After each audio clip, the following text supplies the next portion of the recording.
don't say that. But yeah, that is yeah, my brand is very into love and friendship kind of thing. But yeah, you know, but it's fine. You're just confirming a lot of stuff that we all thought. And I'll yeah. Yeah. Sorry about that. Yeah, I can premiere it to go live, and then you have. Yeah, they can. Oh yeah, no, they can hear us. I know. I just was letting people come on in, for a few minutes. That's usually what I do because it is just hit 6 o'clock and stuff, and I know people that get a little bit derp about stuff. And don't worry, everything will be fine. Everything it's here. I am so professional right now.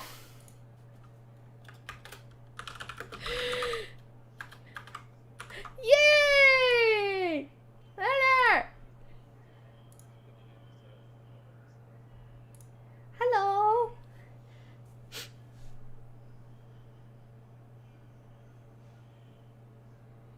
Take your time. We're still waiting on people. Oh, it's my friend Skull. He's my bro. He's, like, been really excited. You did an art piece of his characters, so.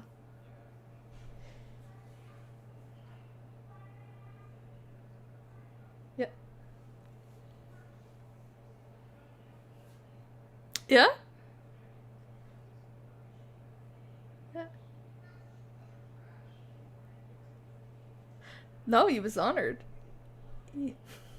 Yeah. Oh, I fixed it. Nah, dude. Dude, no. It's not fixing. They say it's fixing, but it's a fetish. You see, it's their kink. They have a kink for ugly, weird, disoriented people. Yeah, like, that's their kink, and I will kink shame them to high heaven. How dare you put this trash fire in? That's... Yeah, don't put this stuff in. Also, they get really high, and they have, trips. When they're without... Yeah, they're, Steve Irwin hated two things. Birds, and he never said koalas, but you knew it whenever you watched that, those episodes where, like, a koala is trapped on a flat telephone pole. It thought it was a eucalyptus tree, and it's all the way up there, and his face is like, oh dear God, no. As he goes up there and it claws his face, and he's like, ah!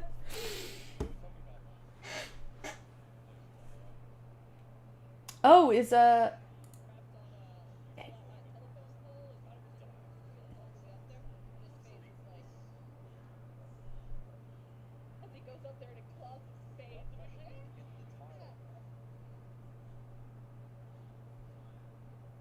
Oh, nobody can hear you. Oh, shoot. Sorry, I was just making sure. For some reason the audio isn't... Oh, I got an idea. Ha ha! I'm smart. Can you guys hear him?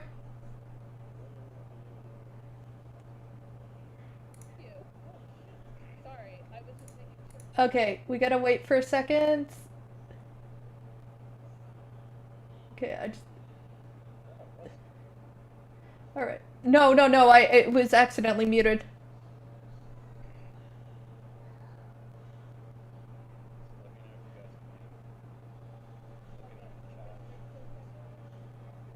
Oh my gosh. Luke is muted for some reason. Son of a... Okay, hang on. I can fix this. No, I can do this. It's probably me and this OBS thing. Hey, see, this was good. Let's see here. It's an output capture. Output, great now. Sure. We'll just do that. All right. I know what I'm doing. Okay. I know what I'm doing. You guys, I know what I'm doing. Can you guys hear him now? The saying that I have to speak up a little louder. Maybe Well, there's a bit of delay, so I'm hoping that means something. I think maybe we got it. How am I coming in, guys? You guys, is it good? I'm just speaking You guys normally. hear him I'm a now? bit of a soft speaker. The same that I have to speak up a little louder. Okay, yeah, it should be. I actually turned up the volume on the stream to listen. You should Alright, be here. I think we got it now. All right, just let me know if anything echoes or anything, guys, because I'm trying to get used to this. It was my fault. I apologize. Doing my best. Okay, yay! Everybody's They're saying I sound like a little robot. That's okay. You're a magic skull monster, man. It's totally fine. Sounds like I'm talking through a walkie-talkie? Really? No! At least not to me. What? I think you should test it by shouting swear words. Of course you'd say that! Oh, yeah. Alright, yeah, I'm a little broken up. I don't know how to fix that, guys. I think we'll be okay. I'm doing it through... I'm not doing it through the app. I'm doing it through the website on my Mac. So I don't know what else I can do in that regard. Hey, it's fine. I think everybody seems to be okay with it. Right, guys? You guys okay with this? Yeah, they should be okay. You guys are used to weird stuff. Yeah, I prefer cleaner audio. I mean, you sound really clean to me, so it could be on my end. Maybe it is, yeah. See, it's my fault, guys. Be mad at me. I am the problem, as per usual. I mean, yeah, I think that's an issue with OBS, I don't know. Am I on Wi-Fi? Yes, I'm always on Wi-Fi. I don't know, yeah, I think it's maybe because I'm using it through the website, who knows. Anyway, I mean, I'll try. Should we just begin? I guess so. I feel like this is a train wreck waiting to happen. No! I'm sorry. Just on my end. I know it's not your fault. I just feel like I screwed up. You did not. You look at me. It says that my voice is connected well. And you are fine. You are fine. It's probably just me. I'll figure it out. I'm much apologies. What? Could be my connection's going bad. I do not know. I apologize though. Like, dude, you're doing great. I think you're going through pretty good. Well, because I'm the host. Okay. All right. So, hi everybody. I think you already all know this. I am the NerdWonder, and I have a special streaming guest today. You introduce yourself. Oh yeah. I don't know why you put Fresh Luke in the title. Hi, I'm Luke Weber. I was well, I guess I kind of am still a storyboard artist in animation, even though I'm only doing freelance. But I used to be a full-time storyboard artist within the animation industry for the last 10 years. That is so cool. And yeah, I'm here to tell everyone about my problems and make you cry for me. I'm just joking. We are here to hug you. This is very the love stream. Yeah. Thank you. I'm here to bring about pain and misery. We're gonna find out how fast it makes me cry and sad. Just give up on life. Yeah. The greatest. What is this? He's kind of fresh Luke nowadays. What is that? What does that even mean? You're way fresher. I'd like to think I am. It's absolutely fine. Don't worry. See, nobody's coming to make trouble, so don't worry about it. Not yet. I will find it really fun I mean, honestly, everybody here, like, I'm friends with weird people. They're going to enjoy that. Sure. I mean, everyone here right now seems pretty cool. So. Dude, I get like a heck a ton of viewership. I want that. Oh, I want that too. You already got 17 people. That's pretty good. Yay! How much do you normally get? 16. Or 14. It differs. But anyway, we are here to talk about amazing stuff in the industry, and I guess the best way to start is amazing stuff in the industry. I mean, it's amazing how it hasn't been blown with a blowtorch yet. So we're going to burn it. So anyway, why don't we talk about your previous profession when you used to work If you can. I know there's sometimes like contracts and stuff where you can't say stuff. I mean, I'm relatively NDA free. I mean, except for Okay. obviously stuff that I've done recently. Okay.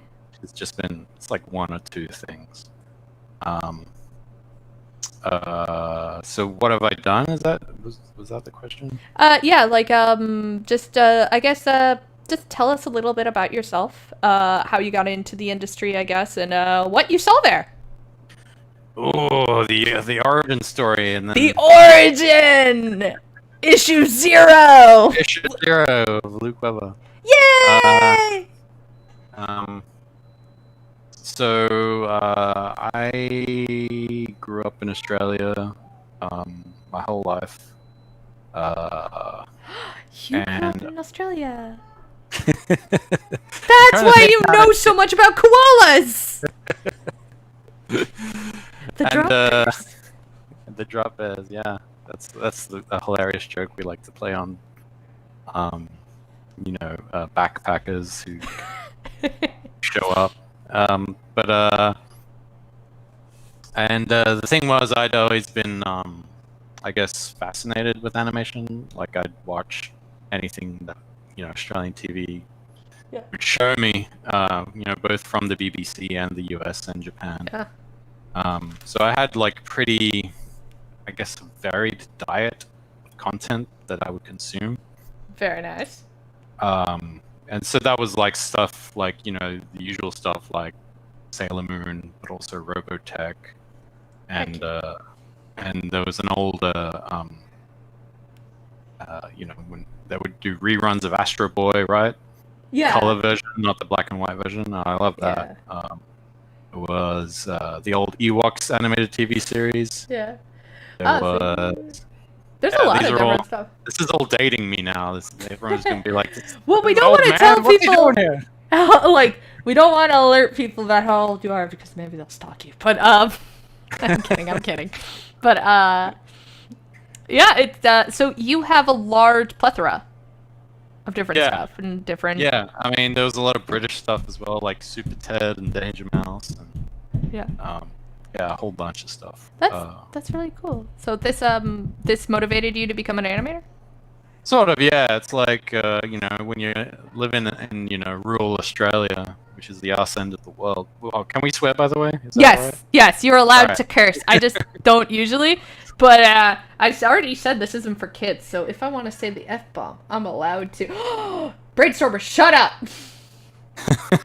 You literally said something that would make me say the F-bomb, but... Wow. Good. So when you're living out in the middle of Australia, not the middle, you get what I mean. I wasn't quite sure what I wanted to do with my life. I was reaching the end of high school, and everyone's going, oh, I'm going to go do this, I'm going to go study that at university. This is back when universities, having a degree actually meant something. Mm-hmm.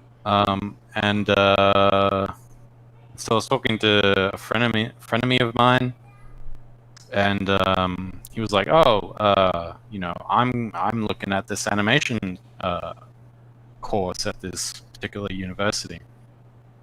I was like, animation course? Like, I didn't know up until that point that you could go to university to learn animation. Yeah. And this sort of happened around the same time. I think Akira had come out in Australia. Ah, nice. Yeah, and when I saw Akira, it blew my mind. It's like my little young mind was just like, whoa, right? Like, yeah. It was something I'd never seen before, and it was like, because mostly everything I watched up until that point was just like kiddie fair kind of stuff. Yeah, like when I first saw anime that could get more adult, I was like, wait, this thing exists? Well, yeah, I mean, not only adult, just like, it was like an action movie. Yeah, it was stunning, and it was just dealing with all these heady concepts, and I was just like, whoa, right? And so I was like, I want to make something like that. And so I enrolled in a course, and I did a 3-year course, and I graduated, and I got my bachelor's degree. And then there was like only one job. It was in this crappy studio. The local I say the national TV station, Channel 9, I think had commissioned the studio to make animated kids TV series because by Australian law, they had to have a certain amount of self-produced content because up until that point, That's cool. Australian TV was just buying all their programming from overseas, and so Well, that's not a bad idea. well, actually, it is a bad idea because in a way, it's got to do with national and cultural identity. Like, the Australian government was like, well, we don't want to be, whatever numbered state of the United States or a different thing of Britain. We want to be Australian. Okay, we have a unique culture, and so they made that law. And up until that point, because Australia, is so remote and there's barely any money there. Basically, kids programming was just game shows. Oh, okay. Because they were like super cheap to produce. You just sit there, 2 cameras, ask a bunch of questions, and the winner gets a prize. And the prize is like some cheap ass thing. And so they were like, well, we can't keep doing game shows all the time. And so they commissioned this dingy little crappy studio that was run by this guy who had a criminal record because he used to work with the mafia. Great idea. Well, that's the thing. He was like, he had ADD, and he was like, he had all these like circular scars up his arm. And when we asked him about it, he's like, oh, that's where I put the cigarettes out. And he was completely psychotic, and he would beat his girlfriend. And I think one time she'd had enough of it so much that during the middle of work, she like stormed into the studio and she screamed at the top of her lungs. Yeah. Because the walls were paper thin and everybody heard it. She's like screaming to the line producer who was in the office with the guy. Mark was his name. And she's like, Wes, did you know Mark hits women? He hits me.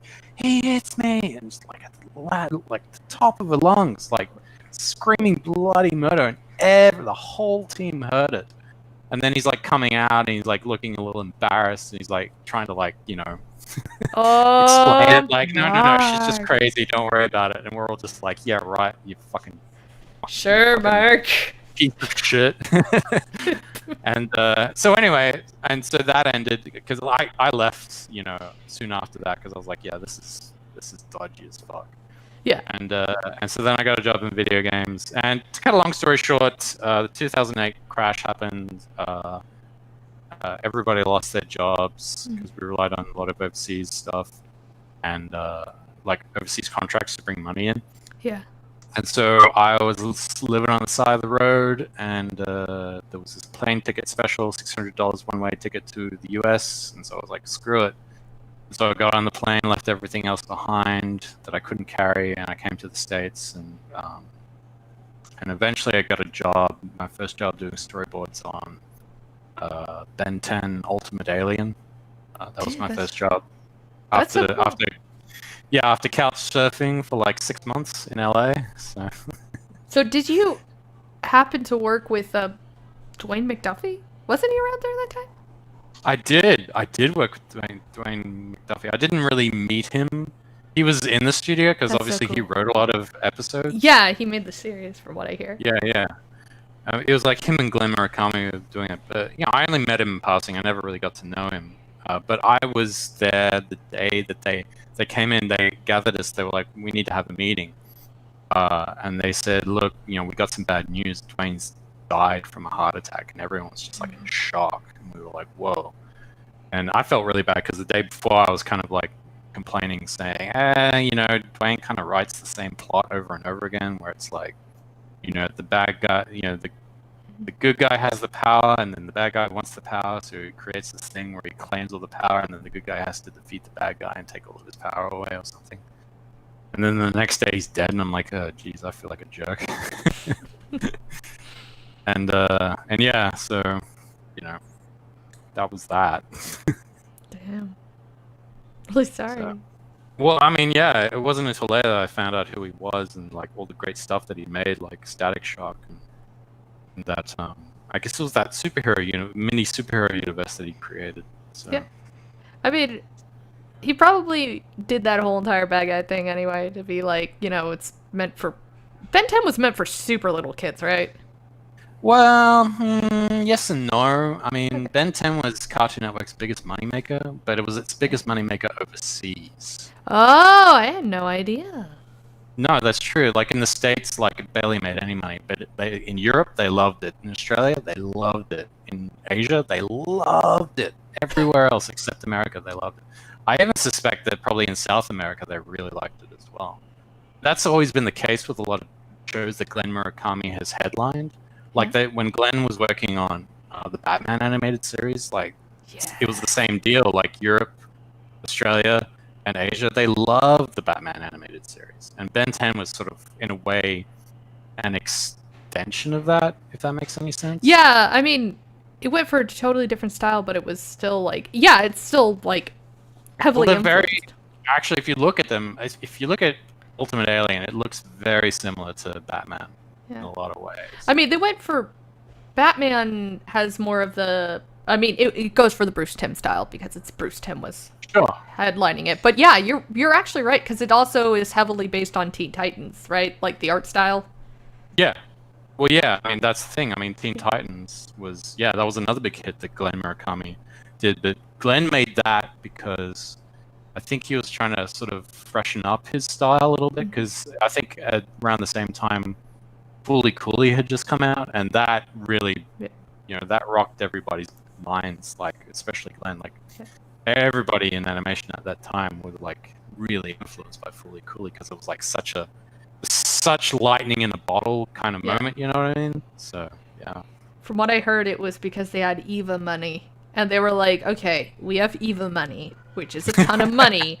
We have a new studio. We need to make something. It's like, dude, I don't know what to make. All right, to pick a manga. And then it's like, all right, we have this one. It's kind of cool. It's kind of zany. But it only has, like, one volume. Let's do it. And they spent all the Eva money. They spent a huge budget, which would have been for, like, a full-length, amazing series, like their budget, and they put it in for those few episodes. That's why it apparently turned out that way. Well, yeah. I mean, it shows. Nice. I mean, Fully Cooley's still a classic. Yeah. I mean, they tried to do like a sequel, but nobody liked that. No, nobody touches that. I don't talk about it, and it was also not made by the original creator, so I'm not gonna even touch that with a 10-foot pole. But back on topic. So you worked kind of for Cartoon Network for a while. For a little bit. I left Ben 10 and I went to work at Nickelodeon.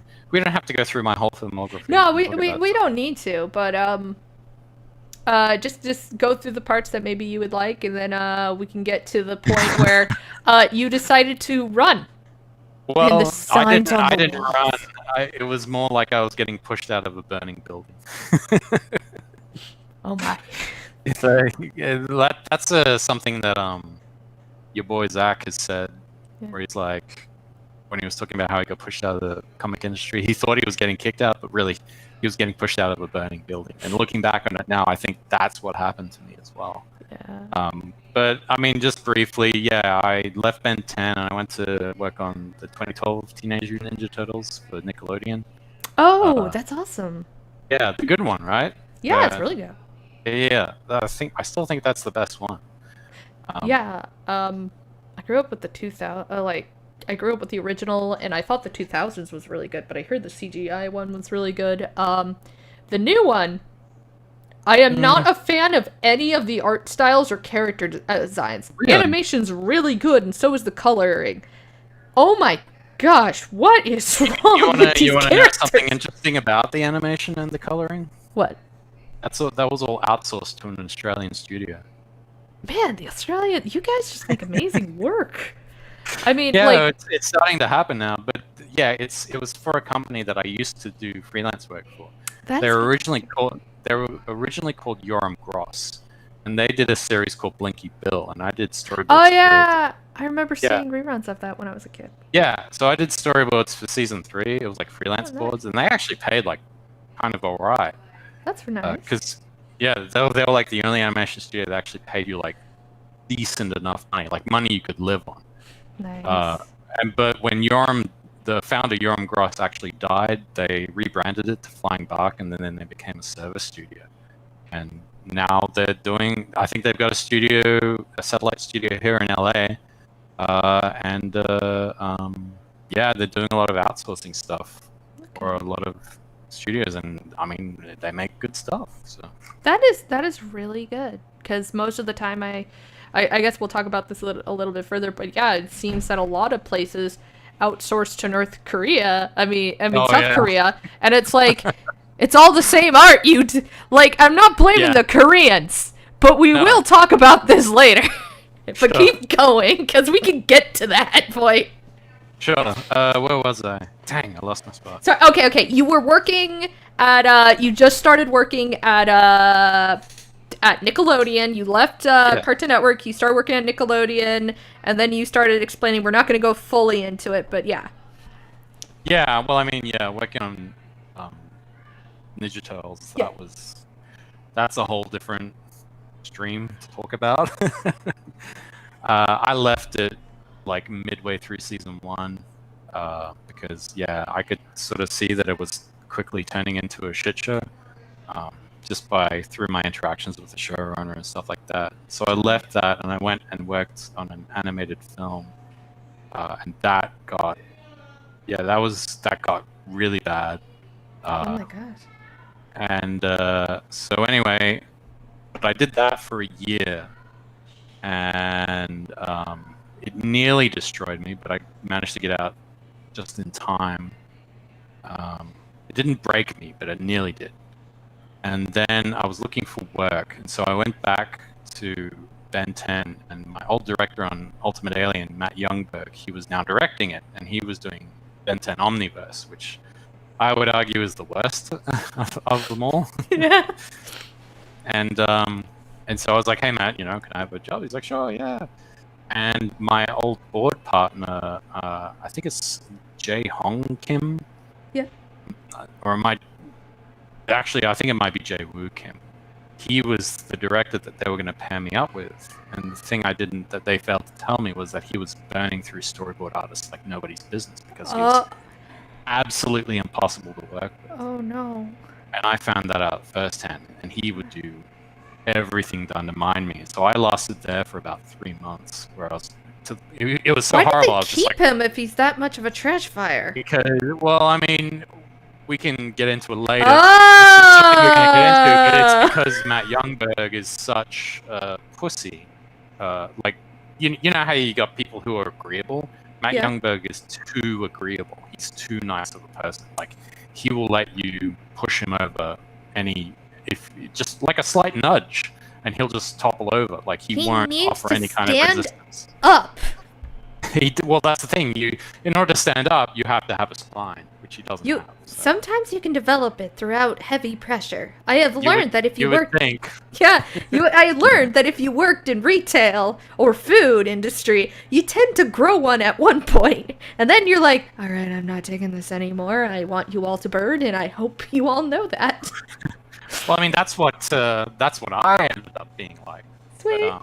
But Matt is just this butterball of a person who's just squishy and just, yeah. Anyway, I mean, like, I hate talking bad about him because he helped me. You're not. You're not talking bad about him. You're saying that people take advantage of him for his kind demeanor and that he needs to grow strength into it. I mean, yes and no. He kind of allows it. It's really nuanced, and I don't really want to get into it because. No, it's fun. We won't get into it. We're not going to get into anything that you don't want to. But I mean, it's. I mention it though because it's endemic of sort of this big problem within the industry of these weak males who have basically handed over all of their power to these crazed lunatics. Yeah, and we're definitely going to get into that. Oh yeah, we're totally, and it's just because they're like. They've lived such a comfortable life now that the first sign of any sign of adversary or anything, they just fold like a deck of cards, and they're just like, "Please don't hurt me. Please don't take my job away." It's literally a monarchy. That's how I've always seen it. It is very much the monarchy. When the Lord lives in comfort, why does it want to bother with anything else? But yeah, let's we'll get right into that, I guess. So I think the last industry job, well, not the last industry job, but the last full-time industry job I had was working on Gravity Falls. And some of my followers who are in the chat right now know all about that story. And this was around 2014, 15. Sorry, what? You gonna ask something? No, I was just going, yay, story time. Hooray! My viewers may not know this. I'm very psyched. Well, it was around that time when this new, I don't know what you would call it, SJW, critical race theory kind of ideology started to rear its head. Oh, the woke religion. The woke religion, but it wasn't like fully formed. It's like a slow-moving car crash. It was a cult at that time. It was just a cult. We didn't think it would grow. Yeah, well, or it was around 2015 when it kind of, little hints of it were happening here and there. Yeah. And, at the time you'd think, whatever, it's just an isolated incident. These are the lies hippies. You tell yourself. Yeah. These hippies, they're trying to get a real job. Okay, hippie, yeah. You're allowed to. Let's see how long you can last. Oh, dear God. They populate. Exactly. I like what Minuteman said. You're absolutely right, Minuteman. He's the only one that's got it incorrect. And so, yeah, it was around then that, being in a cult and not knowing you're in your cult can really weigh down on your psyche. If that makes any sense? Yeah. And because on one hand, your brain is saying everything's fine, but on the other hand, the other half of your brain is saying something's not right here. You really need to, Yeah. You need to wake up and pay attention. Wake up. Something is terribly wrong. Yeah. We can't. It's only when you when your mind is completely snapped, because in a way you're kind of lying to yourself, and your nervous system absolutely does not like it when you lie to yourself. Right? Yeah.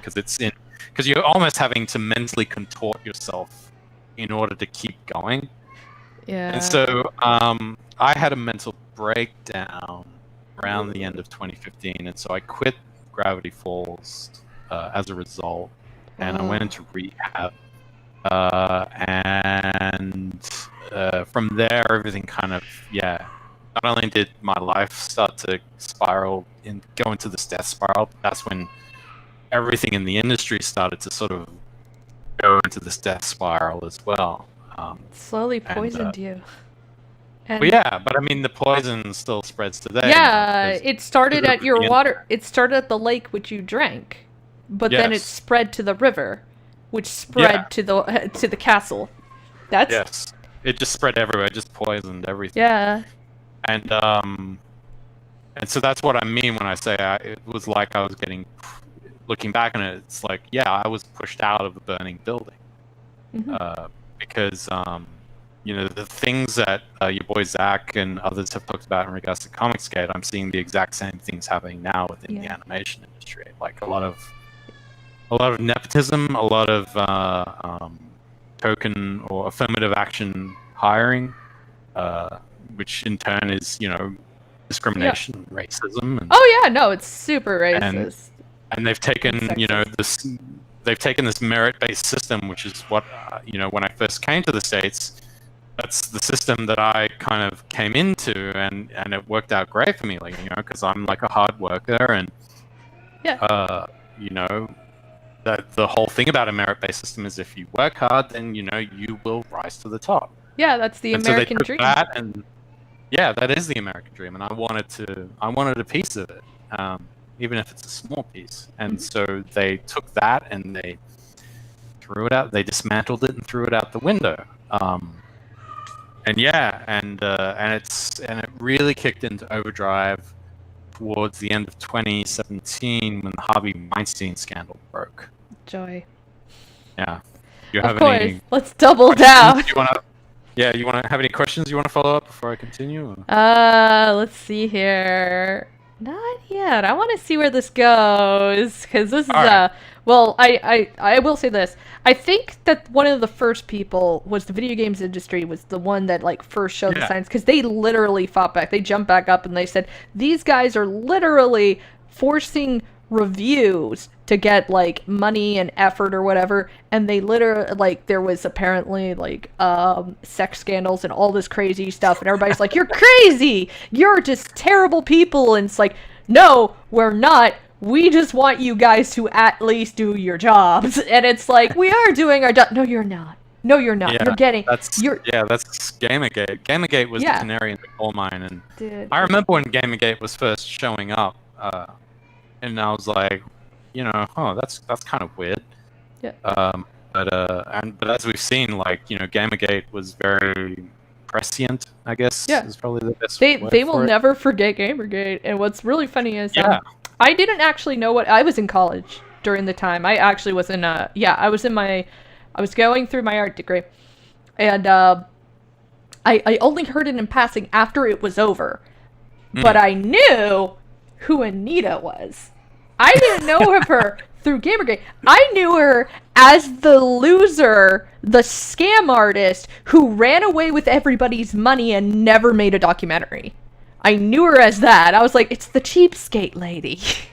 Because I used to read Politics and Gaming, which used to be a online thing that would have all these news articles from different places about games and stuff, and it's mysteriously gone, and I'm like, oh, I think I know why. But probably because it said the wrong things. But but that's the really interesting thing you mentioned, Anita, because I used to be friends with people who used to know her. And when it was pretty, like, I watched some of Feminist Frequency, and I was like, I mean, she sort of has a little bit of an argument, but it's not like super strong. She's I think but the other thing was, what really tipped me off was when she was complaining about how animators animate women. I was like, come the fuck on, dude. Yeah. Like, are you serious? Like, this is BS. This is total BS. Like, literally, from what I've learned throughout the history and so forth of doing art and stuff, I guess I could see an argument when I was 14. But now that I'm an adult and I love art, this is the thing. Most of the stuff that she was complaining about through a temper tantrum along with all these other women, they were all made by women. Because here's the thing. You're an artist. If you're a female artist and you get to there and it's like, I have all the power to create whatever character I want. Make boobs. Make big boobs. Like, for some reason, you just want to make it prettier and bigger. Because it's like, nobody can tell me what to do.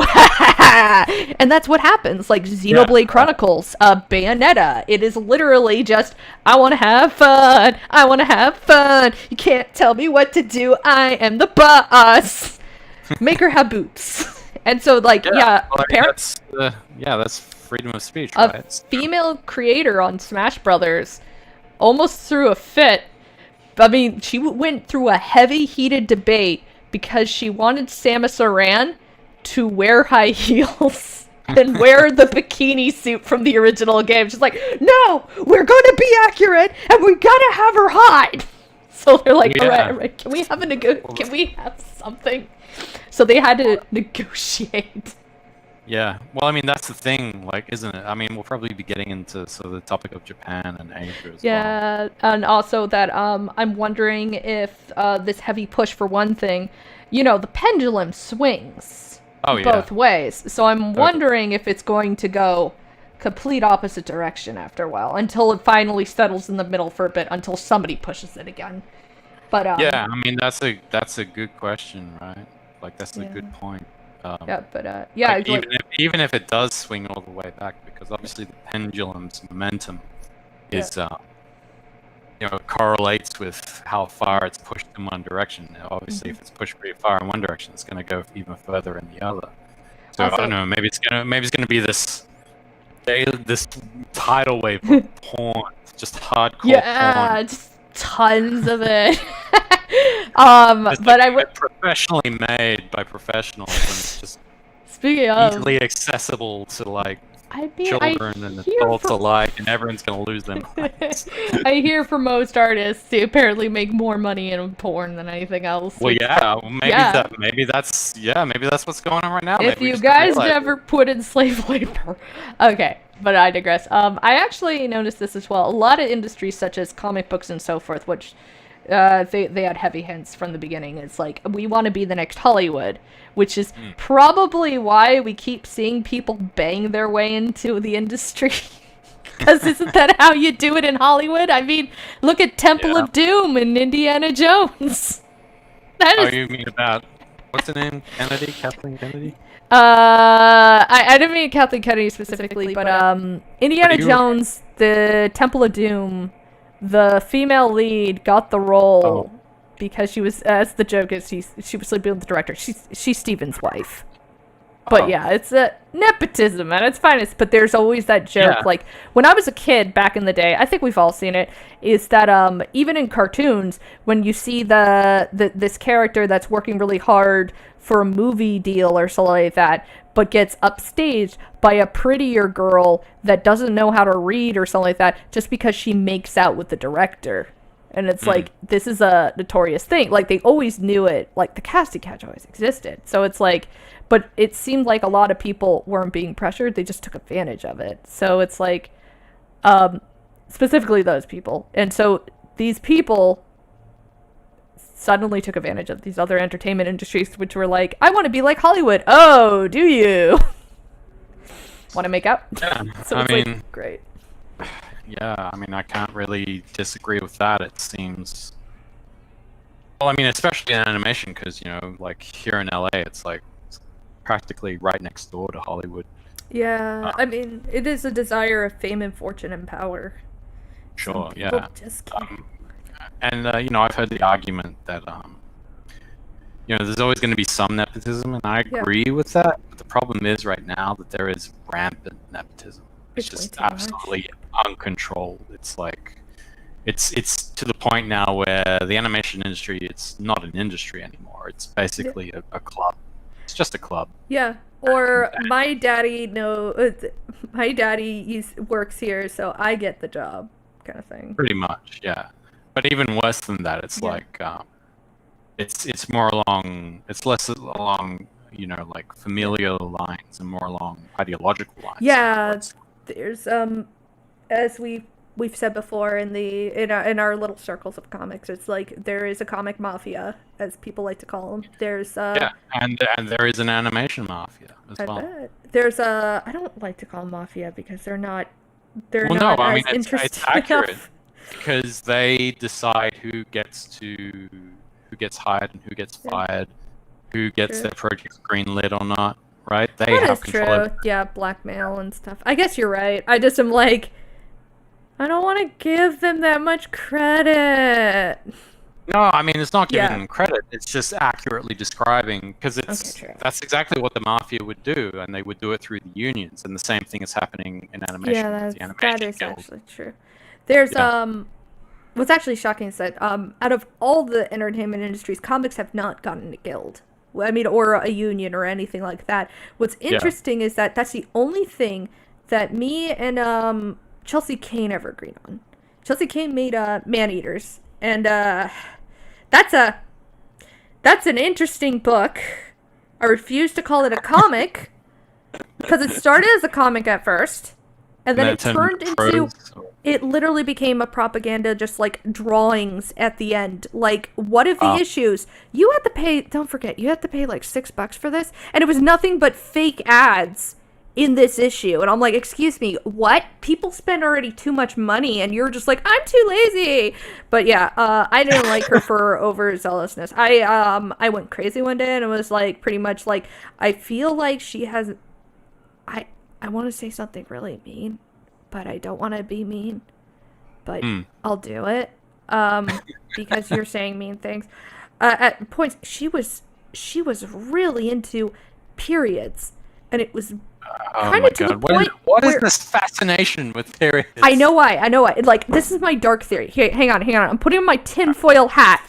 Yeah, Hear this? This is me putting on my tinfoil hat. There's the crinkles. Okay, so I believe she went through menopause, and this is how she's dealing with it.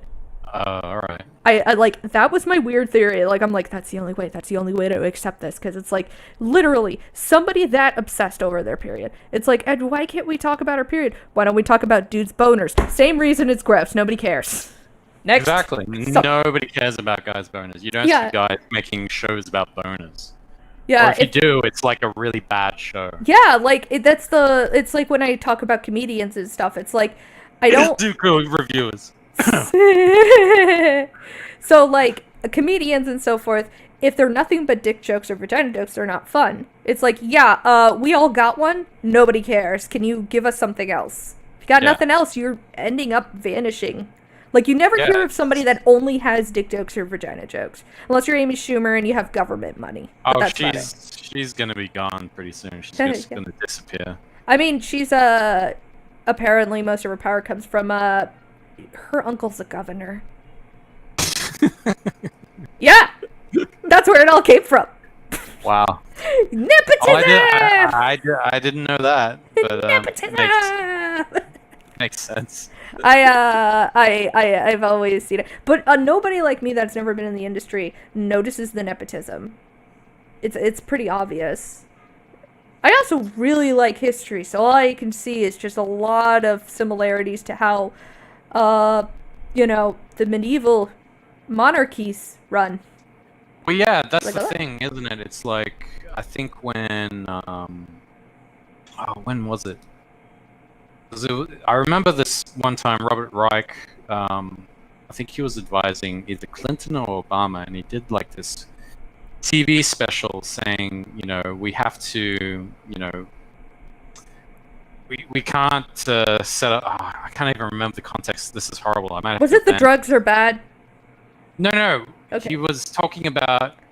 I might even be getting the name wrong. But there was this guy, and he was like a financial advisor for one of the presidents, right? Yeah. And he was talking about how we can't, if we don't make it, if we don't set up the capitalist system in such a way where corporations just amass so much power that we can't stop them, then we're going to slide back into a feudalist society, because in a sense the corporations are going to be like the new dukes, and whatever the hell you call them, counts and countesses, and we're going to be the serfs, I literally, that's why I'm very against corporatism. I'm like, I'm all for capitalism, guys. There's a difference between corporatism and capitalism. Please stop giving people monopolies. That's the thing. It's like, you've got two kinds of capitalism. You got the normal capitalism, which is what we want, where you do have corporations, but they're regulated, right? The government acts as a referee. We're getting into economics now. We should be talking about animation, but I'll just finish. I'm sorry. Then you got predatory capitalism, which is what we're sort of seeing right now, and that's what happened. That's what can potentially cause us to slide back into feudalism. I will say this: it's like both socialism and capitalism have that dark side, like a yin and a yang, and capitalism gets corporatism, but socialism... Well, actually, socialism only has one side of that. Their dark side is communism, and after what we've seen, you can control corporatism. You can't control communism. You can't. You can restrain the darkness within the capitalists, but you can't restrain what the hell that thing is. That thing has ran rampant. Oh yeah. No. Sorry, that's just my move of the day. But back on track. Nepotism. Everybody's favorite anime. I have a question actually.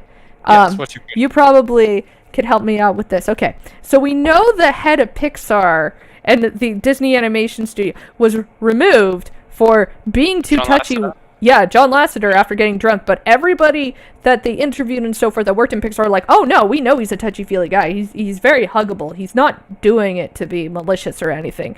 But somebody complained. A lot of us theorize it was somebody that wants his job that wanted him gone. But you can't do that because it's John Lasseter and he made all the awesome stuff. I haven't worked at Pixar. I've never met the guy. So, I would only be speculating, but it does sound like something that they would do because it's been done so much now. It's even been done to me. What a bunch of grateful little... But yeah, when you don't have the talent, blame somebody else.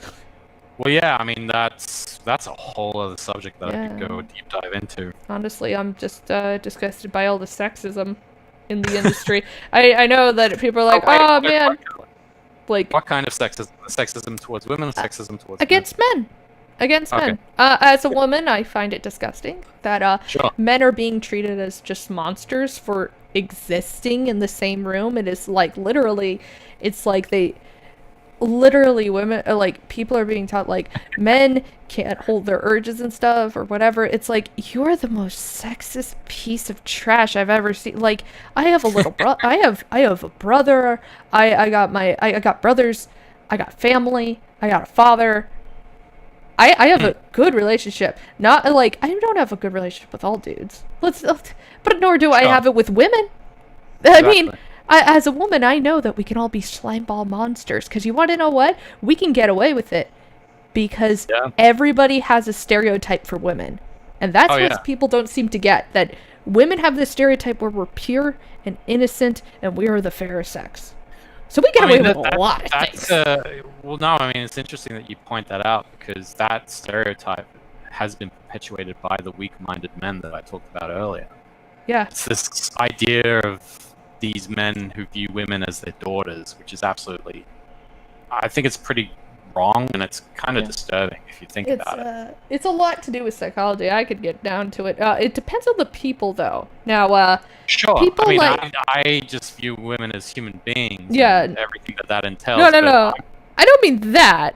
I mean how some of these weaker-willed men, from what I've seen, some of these weaker-willed men aren't really weak. They like portraying themselves as such because it's easy pickings. You know, What do you just mean exactly? I've seen some crazy stuff. All right. What we've learned about a lot of different people in the industries and so forth, like some voice actors or journalists or YouTubers, they'll act like they'll say they're male feminists. You know, they'll say believe all women, and then mysteriously behind closed doors they'll do some questionable stuff to women. Like let's say that they kind of pick them out. They pick out women that have been abused before, that Sure. have trauma, Yeah. and easily coil up to them like a wolf in a sheep's clothing. And Yeah. it's a notorious problem. And I noticed Well, I mean, this. That's the same with child abductors. Yeah, it is. Usually those guys who abduct children, they're looking for the child that's ostracized and alone and Yeah, that's is usually bullied, right? yeah. Uh, 'Cause it's just one of those things, and I mean, this is a true statistic. Most of those are men. Yeah. Men who perform those crimes. So that sucks, but it does happen. yeah. But back on track. Yeah. Nepotism. I know, but no, I mean you're touching on very important points. So Yeah. it's part of the problem with not only animation industry but comics industry and games industry Yeah. is men who are young. You may have to repeat this. You're kind of roboting a little bit. I apologize. Am I? You're better. You're better now. Yay. Which part should I repeat? All of it, just in case. Sorry. All right, I'm trying to remember what I just said. I am so No, sorry. I mean.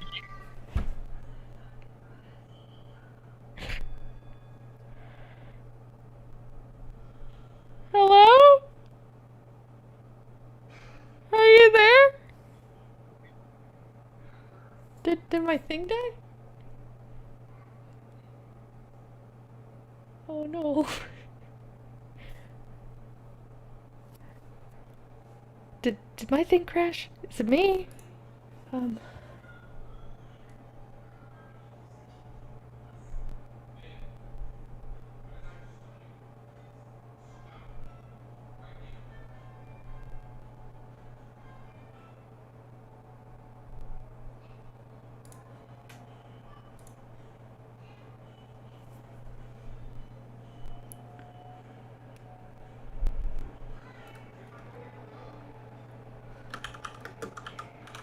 Hold on, guys.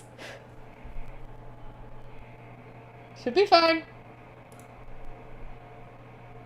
I did not kill him. Okay, we're just gonna wait for him to come on back.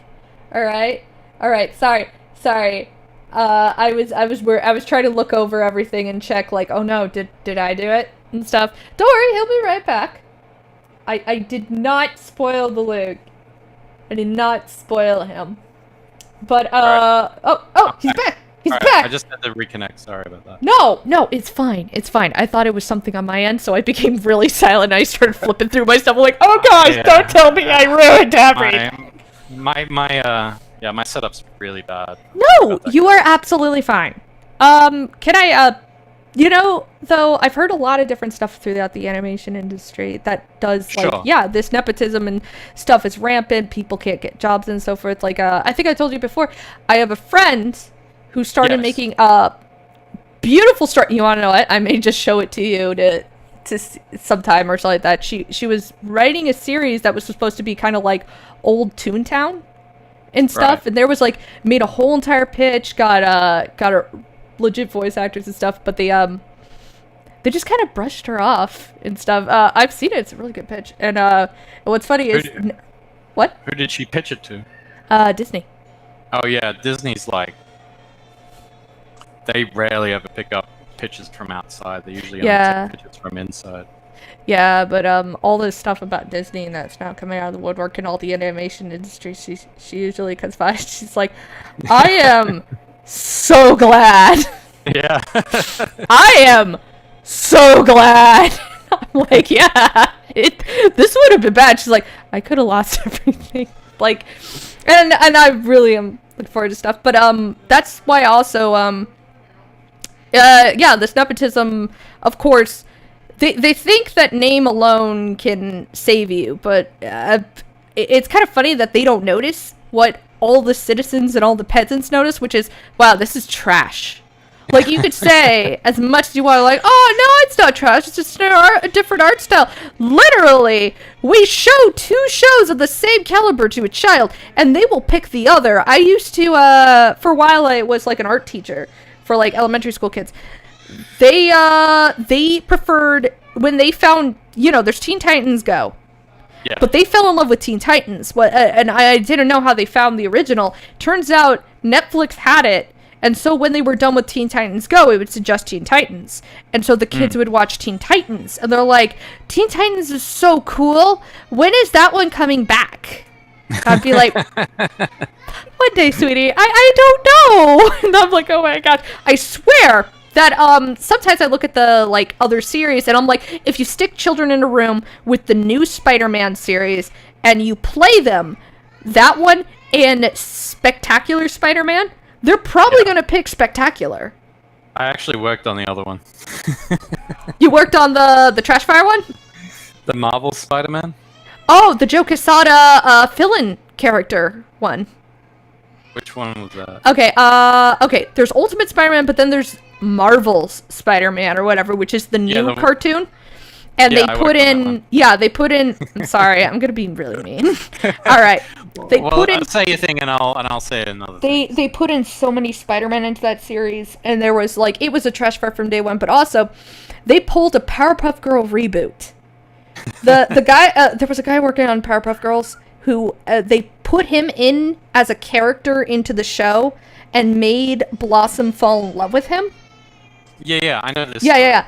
Joe Quesada did the same. Joe Quesada, which is like, was head of Marvel creativity until he was Kevin Feige took his job. Yeah, he added himself into the cartoon as like the mentor. And this man, I don't know about that. Oh no, he's in there. His name is Joe. He's like the janitor that's like always giving Peter advice. Oh, all right. I thought it was I thought it was the main teacher, the head of the school. No. He couldn't do that. But the thing is, he has a weird obsession fetish towards Spider-Man that did so much that he made One More Day so he can make Spider-Man have sex with his daughter. Okay. Yeah, he's Wait, what do you mean his daughter? What? I don't remember that. The new romance for Spider-Man after One More Day was a girl named Carly Cooper. Carly Cooper was told to be based on his daughter in real life. This man Right. also came out and said he always envisioned himself as Spider-Man. Mm. It's super creepy, and this man Right. still slightly has a job. It's looking like he may be out the door. But yeah, this is the kind of... We're still talking about Joe Quesada, right? Yes, this is all Joe Quesada. Yeah. Dang. And they say Trump wanted to bang his daughter, but like No. that wasn't true. He was just trying to be complimentary. Yeah, Like, come on, Trump's man. still very good at compliments, but it's okay. He tried. We're gonna put this on the fridge, but not too high. It's still Yeah. no sticker stars for you, Trump. You can go sit here. But yeah, that's Quesada in a nutshell, and I could Well, ramble yeah, on all day.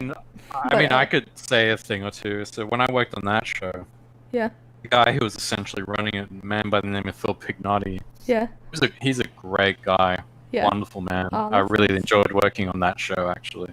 Aw. But he got dealt a really bad hand because Joe Quesada attached himself as Mhm. I don't know if it's executive producer or some like high-end like Yeah, that producer sounds like Quesada. That Quesada. But the reason he did that was because he wanted a free paycheck. So Yeah. the reason why the show looks is as bad as it is because guys like Joe and others, you can see that list in the credits, or Yeah. the names that go along with Joe's name in the the producer credit. Yeah. Those are all people who soaked up the show. Oh no, you're kind of dead at the moment, but that's okay. Oh, Don't- can you not hear me? I can hear you now. I can hear you now. Oh. What Go- part did you miss? They soaked up, and I'm guessing Budget. Yeah, I thought so. Ungrateful little. Yeah. He never really cared about it. What's interesting is that from what we learned about the industry and so forth of Marvel, turns out it was because one guy, running their creative division, this is before I think Disney took over. No, this was during the time that Disney took over, I think. He was hiring, this was the start of like high nepotism. He was hiring all his friends who were revealed to be like failed scriptwriters and actors and screenplay people in Hollywood. He was just hiring his friends. Nobody that actually spent the time and effort to work. He just want a quick buck. And it's like, it is a very disgusting thing. It's like, I just want power. I want to be special. Let me in. Where's my paycheck? I helped make Spider-Man. You're an ungrateful tot. Did you know that Quesada, like, he doesn't know I exist. I think Dan Slott may kind of know I exist because I kept calling him a weird, creepy hentai fetishist. Because he puts a lot of rape scenes into his comics. But, okay, I mean, I know it's a fetish, but it's not a healthy fetish. it's not, especially when it... Is there any healthy fetish? I don't even think there is. Okay, maybe not, but No you should such not. thing. You shouldn't be putting this into Spider-Man and getting Peter Parker raped 24/7 because you find it funny. Well, You I mean, have this a is, problem, sir. yeah, this is part of the whole self-flagellation kind of Yeah. mentality. I don't know. It's really messed up. But I mean, it's interesting that you mentioned that they hire their friends. Another thing that they do is that they hire the quote-unquote work wife. You know Yeah. about that? The work wife. So Yeah, I heard about that. so it's like what was the most classic case? It was that editor. What's her name? Heather Antos, right? milkshake Right. So this lady. is just an example, but I'm gonna lead this into another example. We all know the story of how Heather Antos got hired. She went up to I forget who the head editor was. It was a guy. She goes, "I'll comics. That looks great. I want to do that." She shakes her chest and bats her Yeah. eyelashes. And he's like, "Oh yeah, I get to have a work wife." He's Yeah. because I'm assuming he's married and he's not getting any sex. in his I marriage. believe there was one guy that he was kind of flirting with her while his wife was in labor. Yeah. And it was like, So- what are you doing? But I think it's the same guy that abandoned his son because his son voted wrong. Well, this is what I mean. Like weak-minded men, right? Even if it meant that he would never be able to bang her, Yeah. just having her around is enough for him. It's like Yeah. it's like living the illusion that you are this Yeah. virile male who Yeah. has this beautiful woman by your side, even though it's all fantasy. I feel like it's also empowering to them, but also But it's like I false love- empowerment. Yeah, It's not real empowerment. And So- you know how they always display people that like fight back and go, hey, this makes no sense and stuff. They're like, you're just a disgusting, what do they call them? Like incels and stuff, and like degenerates that live in their mother's basement. All the usual. Yeah. Aren't they all like? I just look at them. I'm like, isn't that what you are? Pot's calling the kettle black at this point. Oh Because- yeah. Well, I mean that's the other thing. Accuse your enemy of the thing that you yourself are doing, and they will not question you. So. Yeah, it's like what I always say is, how does a witch hide in Salem? You How? start the witch hunt. Because in history, that's how it started. Yeah, the witches of Salem were devil worshippers. They didn't want to get caught, and they learned that there was power in the fear, and just got rid of anybody they didn't like by making false accusations, and got people tortured and killed.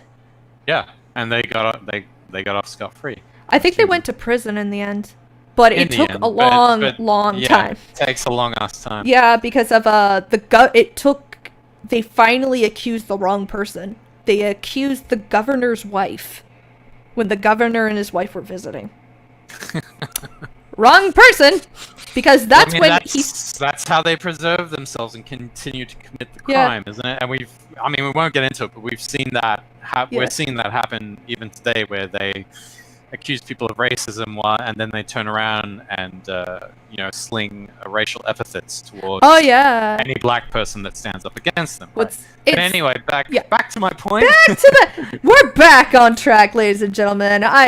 Using the Heather Antos example, the same thing goes on in animation as well. The most classic case is when Pendleton Ward hired Rebecca Sugar. It was the exact same thing. He saw, someone who was, young and semi-attractive, at least to him. If you've ever met Penn, he's the short, fat, young Santa Claus of a man, right? I mean, he's not a malicious person. He's very shy, but he kind of sold out. He sold in and then he sold out. Is probably the best way I can put it. Am I coming through okay? Yeah, you're fine. I'm just like, okay. I'm just kind of trying to envision this horror style. So I'm like, this would make a great fantasy comic if we just figure out how to. Well, no, this is all reality. I mean, I know it's reality. Take it with a grain of salt, because some of this is conjecture on my part. I mean, I mean in general, all of this all together, everything. But anyway, so he hires Rebecca Sugar, thinking, I'll hire this woman on and maybe we can get together, because Penn isn't someone who's attracting the ladies, if you get what I'm saying. It's the Mark Wade concept. The Mark Wade he's not method. Conventionally attractive. It's the Mark Wade method. He hires her, he says, come to LA, fly all the way from, the East Coast. Yeah. And she's like, sure, can I bring my boyfriend along? And that's Ian Jones-Cordy, right? She was dating Ian Jones-Cordy at the time. And this is a fact. I know this for a fact. For the longest time, Penn would not talk to Ian. He absolutely hated him. Oh my gosh, it is legit. He just wanted her in her pants.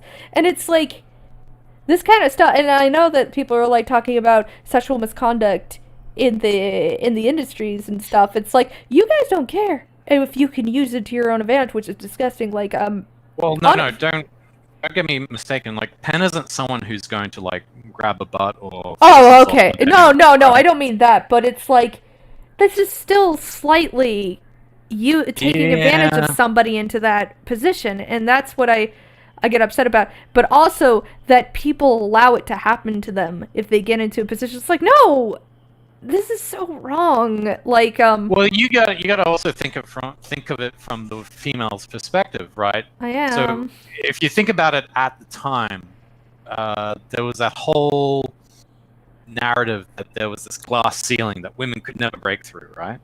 I guess. I mean, And so if you are being told that your whole young life as a woman, you're thinking, well, I want to achieve these things. I want to have my own show. I want to be a showrunner. I want to do X, Y, and Z. But it seems like the only way I can do that is to ingratiate myself with the man who I have been told is the one who's holding the purse strings or the puppet strings or whatever strings there are to be held. I will say this.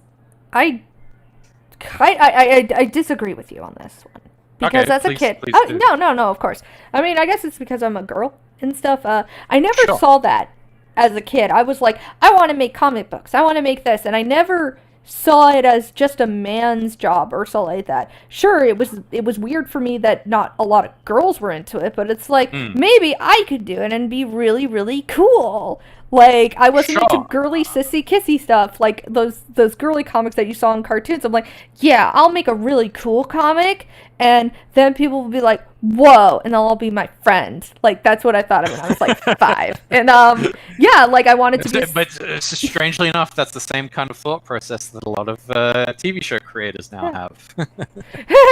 But, yeah, like, it's just, I was thinking I want to have fun. I want everybody to enjoy the stuff I do. I never... Yeah. But then again, maybe it's because of the family I was raised in. I don't know, because my family's like, you're very creative.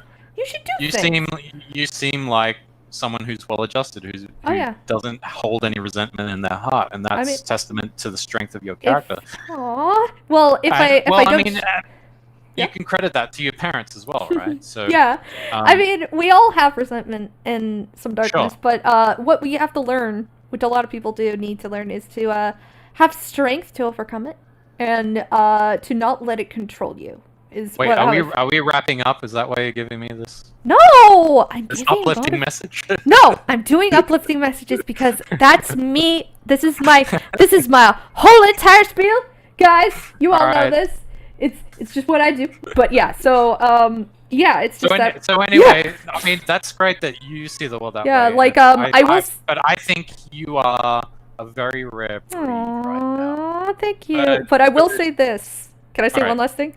Yes, I used to be in like a different type of club or sport. I'm not gonna like really give it away, but yeah, my family said, my father said, like, you wanna know what's really good about you enjoying this? It's because not many women like yourself are into it, so it's an easy in. Is it? Be honest. Was it the sex club? No, I would never. But I fell out of touch of it that day. I was like. I'm not special. I'm not anything. It's just I would get in, not because of my talent, but because of my looks and who I was. And I stopped playing. I was I don't want anybody to like me for just how I was born. I want to be my talent and my talent alone. Yeah. All right. Well, I mean, there you go. That's proof. That's proof that you are a well-adjusted. You are a rare woman. Okay. Like one of the sane ones. Okay. Like we need more women like you in the world. If we had more women like you in the world, I think we would be living in a pretty great world. Personally. Well, I actually genuinely mean that because everyone's lost their minds. You need to get out of California. I do. You wanna come and live in Texas? We're pretty cool. I have been looking at Texas. The problem is a lot of the same stuff is going down because everyone in California is moving to Texas. Yeah, just vote red and we won't mind. All right, but you know what I mean. It's like I don't want to get there. I don't want to get there and then just kind of ruin it. We already know this is happening, which is a good thing. Like we know, like everybody knows. It's like a lot of people. They've been trying to do this for a while. It's like everybody's moving out of California because of their taxes and stuff. And what people notice is that they're wanting to change things to be more like California, and so a lot of states and so forth are preparing for that by being like.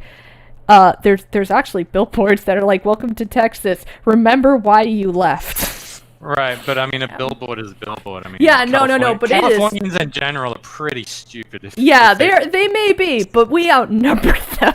It's the thing. And that's what new slogans are for politics and stuff. The only thing that if I went to Texas, the only one thing I would want to change is maybe the weed laws, but that's about it. Yeah, that or there's Oklahoma up above us. We just drive up there and, get some. All right. Well, anyway, getting off topic, what was I saying? Damn it. I'm sorry. We were talking about your time at Spider-Man. We were talking about how women... Oh, that's right. You were talking about how women like Rebecca Sugar and so forth, these weak-minded men. Anyway, yes.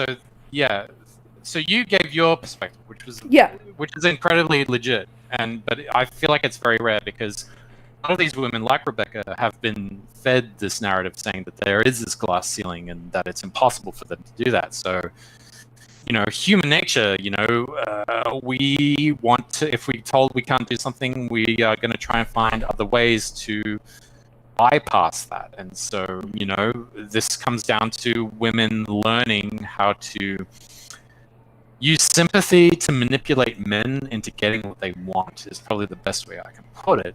And that's, I started to see a lot of that happen. And, it kind of, the whole culture kind of started to coalesce with this sort of postmodernism, critical race theory, neo-Marxism, and all this other stuff into this bizarre, I guess, pseudo-religion is the best way I can put it. And yeah, as I was saying like earlier before, this all really kicked into high gear when the Harvey Weinstein scandal broke around the end of 2017. Yeah. And yeah, and I'm sure you and your viewers know what happened with the Harvey Weinstein thing. Yeah. That was the thing that birthed Me Too, right? So yeah. So when that happens, all the females who work in animation, women. Tell me if this is right, nerd. Women tend to see what's happening and they kind of internalize it a little bit. Is that about right? Depends really. Depending on the situations. All right. Well, in this case, the Weinstein scandal happened. Everybody in Hollywood lost their shit. The women who work in animation, they saw that and they were like, well, who are the Harvey Weinstein? They saw an opportunity and they said, who are the Harvey Weinsteins in the animation industry? I see what you're saying, but here's the thing. Ooh, I'm saying that you're thinking too nicely of women in this industry. Okay, well, this is what I look. I always try to give the benefit of the doubt, but even you saying are. that, I am incredibly critical of these. You are You're being very nice, but I'm gonna be terrible because I am a woman and I know what we're dealing with. My feelings are that from what I know in California in the entertainment industry, it is very dog eat dog. Even when I was in the art, when I was training and I was in art, I was in university and so forth, we were trained to shank the other person to get your job. Because the only way to the top is to take down another person. Then the crash happened and we were all trapped there with our shiv knives and we're like, what do we do now? But that's not the point. The thing is, it is always about taking advantage of somebody. The monarchy was always about that as well. It is, who can you weaken to gain a footing? And so, to many, it was the Harvey Weinstein thing was an opportunity to gain power. Yeah, yes. But you say it like they were looking for a giant where there were only windmills. What I'm saying is, oh no. They just saw an opportunity and they took it. They weren't saying it's the same thing though. Yeah, no, slightly, but it's more like you're saying that person's super scary. In other words, it is I have a load of blackmail on somebody. Let's go use it. Some of these people, yeah, they probably were honestly like some of the Me Too movement was great because it really did help a lot of people, but a lot of other people, it was literally used because the Me Too movement wasn't born from Harvey Weinstein. Harvey Weinstein's situation was born from Me Too because that was the main goal, was this one woman saying I was assaulted by Harvey Weinstein and a lot of other people were. All and right. nobody would I see it a little bit differently. I mean, that's fine. Well, you got to keep in mind the idea of hypergamy or hypergamy. I don't know how to pronounce it. And it's the idea, well, the original idea of hypergamy is that 20% of the top men are doing 90% of the fucking, right? But that same statistic can also go with crime. Like, there's this very small percentage of incredibly skilled criminals who are doing 90% of all the crime in the world, right? That's interesting. And so when you say that Me Too helped a lot of people and got rid of a lot of bad people, I disagree with you. I think that there were maybe one or two, and in the case of animation, that was definitely no, absolutely Okay, I get it. I agree with you. There was like one or two bad apples. Yeah, and they were in top positions of power. Okay, yeah. And they got taken out, and I can name them. They were John Lasseter and Chris Savino, and we're going to get into Chris Savino in a minute. Oh, nice. But I do agree with you. I'm sorry. Yeah, like it probably did get rid of some people, but then it's like, whoa. And there were a lot that came out. There was somebody committed suicide, and it was revealed to be just a total lie from it, and it was like, well, that's the thing. That's the thing with movements. Movements always start out with the best of intentions, become a business, and then end up as a racket. Corporatism at its finest. But I mean, that's just how it is. Like, you know, feminism, and now Me Too, and now Black Lives Matter. I mean, we're going on a little thing. These are now very profitable businesses. Like, they make millions of dollars. Dollar signs. Because it's all built on, you know, this social shaming, this persecution. It's a ham-fisted sort of battering ram way of extracting, you know, the wealth from one class of people to a different class of people. When I say class, I mean taking away wealth and opportunities from men who have built it and giving it to women who haven't, you know, worked for it at all. And it's usually the lazy women too. Like, well, you get what I mean. Yeah, no. Like, that's what I'm saying, because it's like, what was it? Do you mind if I say something? Go ahead. When Gabby Rivera got America Chavez, and they're like, we have a Hispanic creator for this, and I was looking over, and I'm like, I know 5 Hispanic creators that are literally living in Mexico that can speak Spanish and draw beautifully, and their dream is, I want to work on Daredevil, or I would work on the Punisher, and they literally spend their time trying to get into an industry. And you pick the girl from the New York City because you want to know why? Because she knows somebody, and she's just everything you want in your political agenda. And oh, that's right, she doesn't speak Spanish, and she doesn't know anything about the culture. Because you want to know what? She's a rich little brat from New York. That's all. These are the symptoms of getting rid of meritocracy. These are like a true proper run capitalist system. Yeah. Like your friends, the really skilled ones, and you know, people I know, and that includes myself. Theoretically, you know, because we can present the best product and the best skill and bring it out on time, we should be at the front of that line because we have worked the hardest to get to that level. Because, you know, we're sort of sliding back into the strange neo-feudalism. Yeah. It's got absolutely nothing to do with your talents now, or whether or not you can do the work. Now it has everything to do with who you're friends with and if you're rich enough, which is really anti-American, if you ask me. Oh, like, no, it is. This is not why I came to this goddamn country. No, it is. It definitely isn't, which is why people are fighting back. But that is going on in animation now at such an insane rate. That is why we are getting shows like Magical Friendship Squad, whatever the hell it's called. It's why we're getting shows like Thundercats Roar. It's why we're getting horrible shows like High Guardian Spite, which has been cancelled, by the way. And it's why we're going to get. It's why we're going to get shows like Centaur World, which is going to be absolute trash. And it's why that sounds like furry trash. Oh, dude. It's going to be a spectacular shit show. It's going to be your eyes are just going to be splattered with so much brown and feces. You won't be able to see. I will say that it's going to be so bad. But I mean, you need to learn about that. But even that is sort of feeding into. I mean, we're seeing all these reboots now, but they're not even proper reboots. No, they're not. The whole point. Oh, go ahead. Oh no. I was just saying it's like No, you go. I'll go. All right. Well, I was just going to say the whole point of a reboot. Originally, this is what the point of reboots was to introduce a property to a new audience while still staying true to its initial nature, because it still has that installed base of fans from when it first aired, right?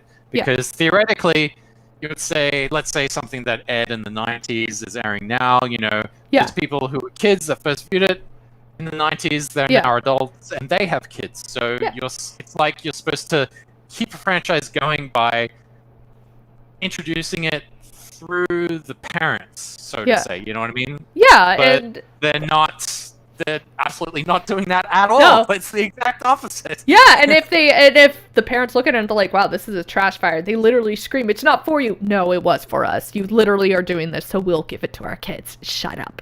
But I was gonna say this. Oh, what's that? Speaking of the High Guardian Space thing and the animation and how it's like a niche club, I have a friend who she lives in the flyover states and she wants to become an animator.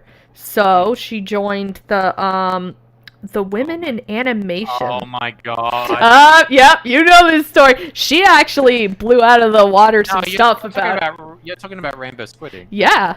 Yeah, no, I know this story. Yeah, you know the story. Okay, you Yeah, guys all know the story too. But I'm so glad High Guardian Space got canceled. Actually, what's really funny is that led to their downfall. Like Crunchyroll. No, Crunchyroll's getting sold. Yeah, Crunchyroll. It led to their it's led to their death because they're getting sold. They lost so many rights, and the studio Trigger left them because what the Americans and all the Westerners were saying at Crunchyroll, they're like, you said all that money was going back to the animators of Japan. Yeah. Japan saw that, and Studio Trigger specifically, who had a deal with them, is like, wait, what? And it's like, yeah, they said you would be getting most of the money. We were supposed to get money? And the thing you gotta understand about Crunchyroll is, and Women in Animation, is that and Elation Studios, which was the studio that was supposed to be making High Guardian Spice, is that they're all owned by a woman by the name of Margaret Dean. Margaret Dean is the head of Women in Animation. She runs Crunchyroll. She runs Elation Studios. She was sent into Rooster Teeth to try and fix it, which is which is an oxymoron because everything that Margaret Dean touches turns to utter shit. Well, she's been shown the door of every major studio that she's worked at as a producer. And the really horrible thing about Women in Animation, this is where it comes back to the whole racket thing that I was talking about, where a movement starts out with good intentions, becomes a business, then becomes a racket. Yeah. That is what Women in Animation has now become, a racket. Wait, you're actually telling me at one point they were legit? Because it literally, from what I was told... Women in Animation was first founded, I think, back, I think it was either the 1980s or the 1990s by these two other people. Margaret Dean took it over. It was founded by, you can probably look this up on Wikipedia, it was founded by an animator and a lawyer. A guy and a woman, I forget their names. She took it over. It didn't really start to rise to prominence until the Me Too movement started to really pick up steam. And probably even a little bit before that. It's perfect marketing for you in that situation. But this is where it gets really horrible, all right? All she does is use the money on booze. No, this is the really weird thing about Women in Animation. This is how I know it's a racket. I had an accountant friend of mine look into their books, right? And they are making 20% more money than they're allowed to make than a non-profit is legally allowed to have, right? The other thing is, a lot of the volunteers seem to be working for them, let's say, rather full-time, so to say, all right? Oh, joy. And my theory is they are actually paying those people under the table with that excess money. Yep, probably. And the other thing is, if you go to their website and you buy a membership on their website, it's like $90 a month or a year or something. $50 a month or something like that. Yeah, something insane, right? Like, this is how we take them down, and maybe one of the viewers who's more tech savvy can do this. But if you buy that membership and you get into their portal, there's an unprotected list of all the members, all the paying members of the organization. I think it's up to 2,000 or. Gosh. And it's all there, just ready to be sucked up by someone who can do that, right? If 4chan ever found... Oh my gosh. Photos.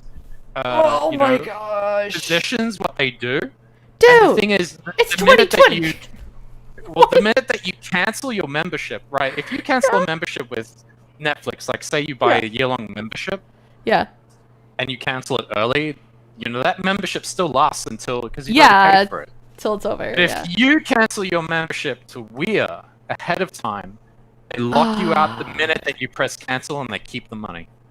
That is a racket. I'm actually shocked that nobody's like. It sounds like an easy thing to hack and ruin somebody very easily. If someone who's listening right now knows somebody, or they can do it themselves, please get together. No. Get it to happen. I'll pay for the membership if you. Don't say that. You're gonna get in trouble. I don't fucking care. I hate this company. The other thing about this company, this nonprofit, is that they have actually partnered with the Animation Guild, which is a massive conflict of interest. If you go to the Weir's website, their mission statement is 50-50 parity by 2025. That's 50-50 gender parity. It's equality of outcome, not equality of opportunity. Equality of outcome is Marxism through and through. It's absolutely illegal. You cannot be doing that. Also, technically, from what I know as well, they specifically will only give you jobs if you live in California and you're the certain women they want. So, in other words, all the women will be talentless hacks, just like them. Well, that's a great point. Your point on, exactly. For them to reach that 50-50, only one of two things have to happen. They either, quote unquote, as they say, bring more chairs to the table, which is absolutely ridiculous because it's going off this idea that there's infinite money, like the table can infinitely expand out. Yeah. Right? Because there's only so many places you can put chairs before it becomes impossible to place chairs at the table. Yeah. So it's a terrible analogy. But the other thing, so there's either that, so they're going to be pumping the industry with low-skilled and, by extension, low-paid workers, because who wants to pay for a talentless worker? It's a strain on production. So the only other option that they have in that regard is to start not hiring men or firing men, and putting women in those places who are not skilled. And that's and if you do that, you're essentially destroying the industry. Yeah, you're getting rid of some of the most skilled workers you have to put someone in there who didn't earn the position, who doesn't know their stuff. Yeah, but I actually think this is a part of a larger scheme. I mean, I know it's getting a little conspiratorial. No. But if you go to the Weir's website and you look at the board of directors are all people who own animation studios. They're all producers. Oh, hang on. I got you something. Here you go. I'm putting on your head a tinfoil hat, but I totally agree with you on this. Keep going. I love this, but we have to put on the tinfoil. Let me finish, right? Okay. So if you look at the board of directors, they're all people who the union, right? Yeah.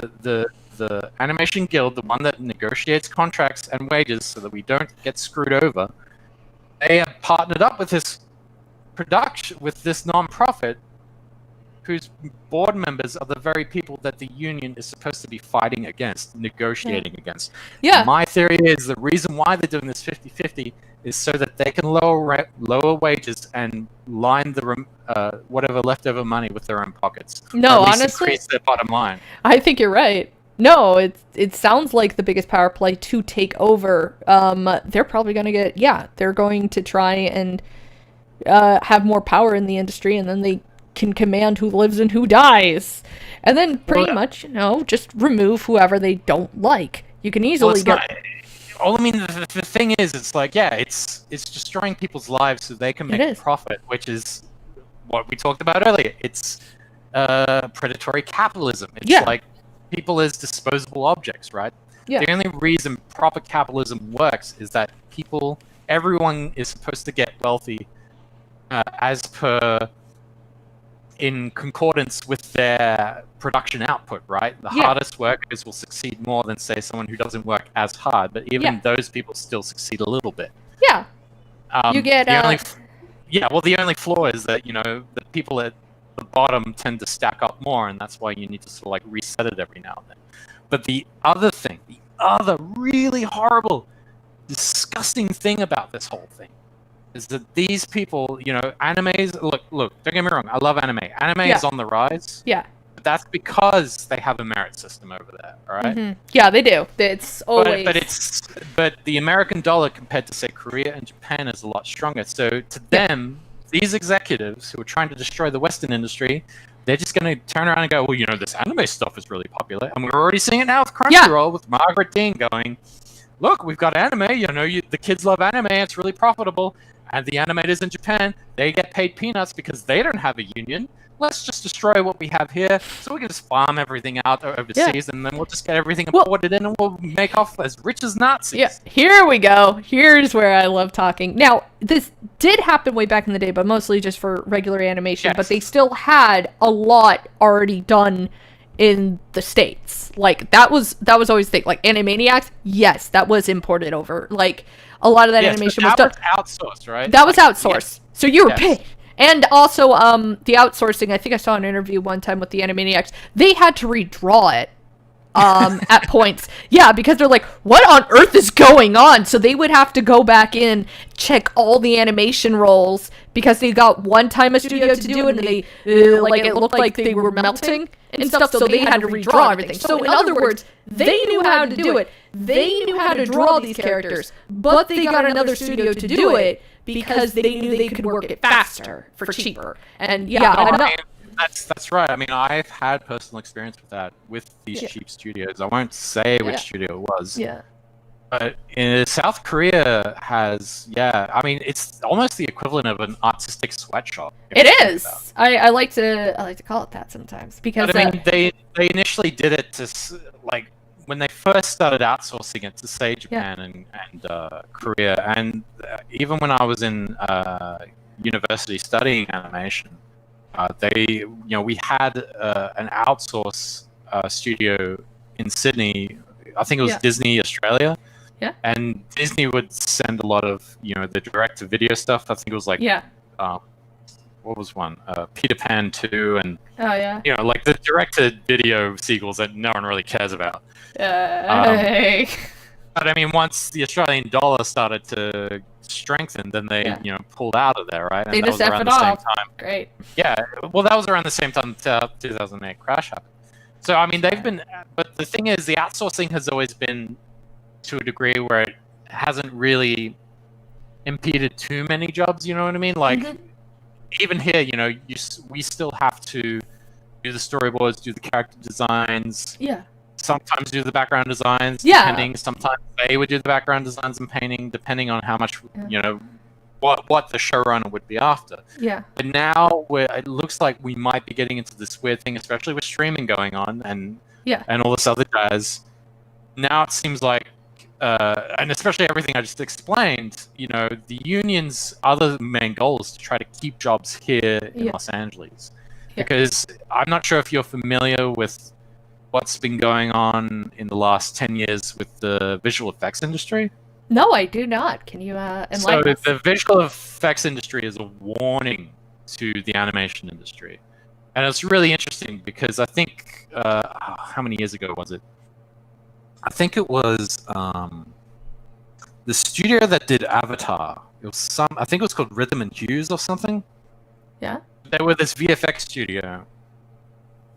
Look, I urge your viewers and yourself to look into it. It's like it's an absolute tragic story. There used to be all these VFX studios here in Hollywood, but they were getting screwed over big time, and it was because they didn't have any kind of union, and the studios wouldn't pay them by the hour; they would pay them by the footage. And what I mean by that is like, let's say you have a VFX shot that's like 2 minutes long. And it's of, some CGI waves that are like rolling and it's like a storm, right? Oh, yeah.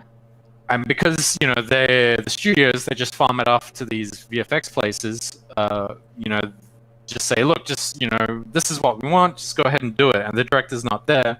They go ahead, they make this shot, they send it back and say, is this approved? And they're like, no, it should be going this way, it's going the other way instead. And so instead of paying them to redo it, they have to then redo that shot again and again and again for free.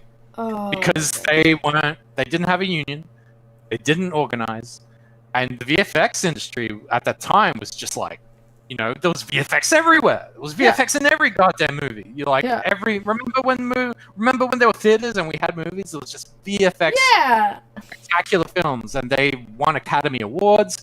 But all of these VFX studios were absolutely hurting, and a lot of them folded up. They went under, and so then they started farming stuff out to Canada, and it created the situation then where a lot of the VFX specialists, the guys who are seasoned veterans who knew how to do the stuff and do it well, they then they were constantly having to relocate because they could only really get contract work because that's all the kind of work there was that they were outsourcing to overseas, like in Canada and in other places, and India.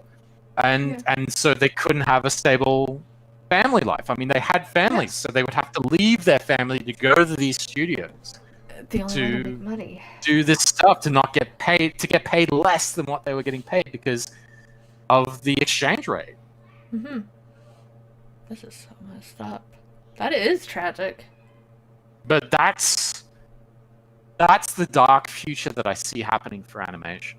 Because the thing is, I've actually lived it. Yeah. Believe it or not, I've lived. Well, it was like that in Australia. Yeah. Because they would farm out. Once the 2008 crash happened, like all the animation work dried up, and so they started farming it out to the Philippines and India, and Korea. In fact, And so if you still wanted to work in animation doing that kind of stuff, you had to go move to these places. I honestly, that's why I get really upset when I see a lot of like cartoons, and you can immediately tell this was done in Korea, wasn't it? You can tell. Don't mind that. Don't mind that. The bean is not supposed to. Yes, sweetie. She's angry. She's angry. No. Can I talk to you later? Okay, thank you. I love you. I didn't know you had kids. Okay. It's my niece. Oh, all right. She's just she's very excited. I help out with the baby. Yeah. So anyway, I'm sure your chat's like popping off right now. I think you got 25 people watching now. Oh, that's great. Yeah, they're talking about different places that have it. This is really cool. There's when what was I saying? I forgot. Curse you, sweet bean. But yeah, animation is just oh yeah, that's right. So you can tell right off the bat what was done in Korea, but what also the Steven Universe series, you can literally tell how it just dies a little. Like, it is made by the laziest of people. Now, the Cal art style, like it was known notoriously that it's like, it is done with such light detail and everything. I did work on Steven Universe. Oh, okay. How was that? Yeah. But yeah, like, it's like... So I'll tell you what you want to know. Oh, yeah, boy! But it's like, so Steven Universe, it is literally made the most weirdest, like, I've heard the stories that it's like, literally, everybody just does whatever they want, and it's just, we're gonna make storyboards. There is no character scales for any of these people, so the poor Koreans literally have to look at this and go, I have no clue how big any of these people are. Do you know? No? Okay, just make whatever. Yeah, the reason for that is because the storyboard artists, I mean, this is sort of a practice, and I sort of do it, is that they tend to not draw and model. I mean, that's fine if you have a scale for the people who are I mean, that's I mean, even I know that there's like, you know, you got to keep scale at least consistent, right? Yeah, like... But the thing is like, it comes back to the whole thing. These are hipster artists. Yeah, they don't really these are people who think that they're artists, who figured out how to draw maybe one or two shapes or three shapes, right? It's like the equivalent of, say, learning two chords and then thinking you're a musician, right? Yeah, I can be super lazy. I hate it. Well, I mean, that's the thing. And you know, people like Kat Morris, who was a storyboard supervisor, who's supposed to be doing quality control. She can't draw her way out of a paper bag. But Rebecca makes her supervising storyboard artist is because you know it and I know it. Nepotism. They're friends, right? Yep. BFFs forever. BFFs don't and fire that was each the other. same with Hillary Florido and. That's how we got most of the others. Marvel. That's how we got most of the Marvel higher ups. It is literally Yeah. was a club done in the 90s during the crash that said, we're going to work our way to the top and we're going to be best friends and we're not going to fire each other. Sounds fun until you get to that point and you're like, oh, wait, they actually have no experience and now we can't get rid of them because they're now, one of them at least got into a higher position. Oh, no. And that's what constantly happens. It is nepotism. And I know that the industry itself, as you say, it looks like it's going to go down this road, where we have art that's just thrown out, which shocks me as well, is that they made the Cal art style to simplify it so you can animate it faster, yet they're always outsourcing it anyway, so it's like, why even bother? But, the reason they outsource, actually, that's an incorrect connection. Oh, okay. So the reason why they do it in that style is because Korea is so bad at following, and I know this from personal experience. Oh, wow. The Korean studios that they outsource it to, two in particular, which I won't name because I don't want to get sued, is that they are so bad at being able to draw on model that they essentially have to try and baby-proof the designs so that they can at least, through happenstance, occasionally hit the target. But even then, it's still a crapshoot, right? Yeah, it is. And I have a theory. There's like this one guy who all the Korean studios subcontract to that just does. I mean, he can work really fast and he can output a lot of stuff because the stuff he does is just so incredibly bad and off model. And they're just like, well, I mean, at least it's done. And so they pay him peanuts and he gives them peanuts in return and they get to pocket some of that money as well. Right? This is so lame. But yeah, this makes sense now. I was like, oh, they're only doing it to make it simplified. No, they're outsourcing it to people that don't know how to do things. Why don't they outsource? Well, no, I mean, this is the thing that I learned when I was studying animation. Like, we had a guy come in, I think he was from Spain or Italy, and he was talking about these outsourced studios. And essentially he was saying, because he was talking about when he went to them, he was like, look, why are you drawing so crudely? I mean, you're artists. But then he came to the conclusion, like, oh, these aren't studios, these are machines, these are factories. You put in something and pop a coin in, and then something comes out on the other end. And it sort of looks like what it is that you're after, and it's close enough, and most executives are just like, yeah, that'll do, just put it on the screen, right? It is. As long as it makes money, that's all we really care about. I really hate that because it's like, it's so greedy. Instead of like, don't you guys care about what the message or the story at all? And it's apparently well, the not. thing is, they care. They just don't care about the things we as the audience care about. Yeah. This comes back to the whole what Geeks and Gamers and all these other guys have talked about, how the audience is basically screaming out saying, please give us at least an ounce of respect. Don't insult our intelligence. We know when something is bad. Don't pretend that it isn't, right? Yeah, it is literally more disturbing when you don't. But it's just so bizarre. But that's why I feel that's why things are shifting.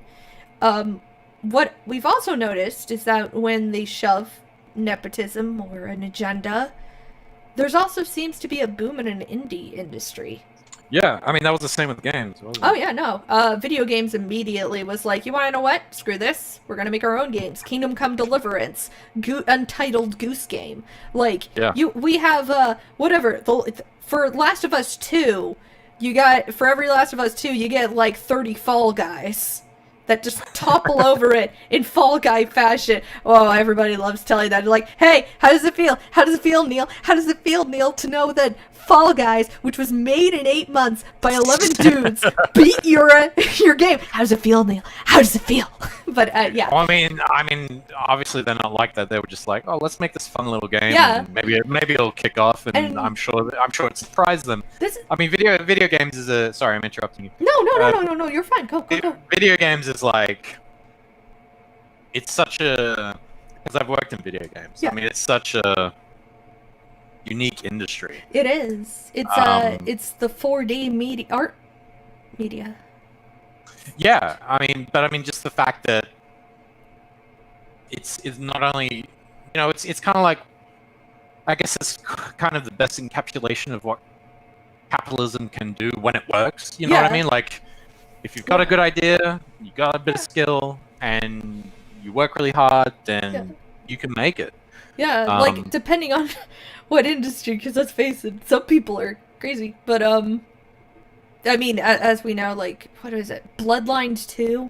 Oh, look at that trailer. But, like, the whole entire thing is, yeah, definitely, like, the indie scene is just so big. And what's really funny is people are pointing out, like, the AAA companies are like, no, people like it super serious, super detailed, and we're going to be super woke. And meanwhile, there's like a joke somewhere that was like, the AAA titles, we need to be dark and gritty and serious with the greatest of graphics and spend millions in dollars because that's all that gamers want. Gamers, haha, I am Goose. Watch me steal bread. And it's literally that. It's like, nobody minds about it. Four guys go burr. Yeah, because it's literally just, nobody cares about the highest graphics. People care, is it fun? Is it intriguing? Yeah. Is it enthralling? Interesting? Yeah, if it's interesting. If it keeps your attention and you're willing to go again, perfect time. So it's... If it's unique, right? I mean, but what's it called? Fortnite is still going. Yeah, I'm not a fan, but yeah, like... Oh, I'm not either. I mean, it's a game for kids. Yeah, it's meant for kids, so I can't really blame it. It's like, oh, that's adorable. You kids and your Minecrafts and Fortnite. Though I do like Minecraft a bit. Oh, no. Minecraft's a bit different from Fortnite. Yeah, no, it is. Minecraft's actually really intelligently made. Yeah, no, it is. With that, I'm sorry, Notch, I didn't mean that again. That's alright. I'm sure Notch is very forgiving. Yeah, he one time got really sad that I said that all walking simulators are just dungeon crawlers without the fun fighting monster element, and he goes, wait to say that about my game. No, not you. Your game isn't a walking simulator. But yeah. But back on target. But yeah, that's the gaming industry became independent. Comic books, so what? We kicked out of the burning building. It was like, fine, maybe we'll just make our own comics. Bam! The Indiegogo, the crowdfunding scene is now huge to the extent that all these high-end people are literally making their own Indiegogos. Like, even companies, like that new Keanu Even Reeves. me. Yeah, even you. Please buy his book. Look at that beautiful skull. Guys, look at that skeleton. Look at that skeleton. Look at that skeleton. And no, he is not my boyfriend, Jess. Shut up.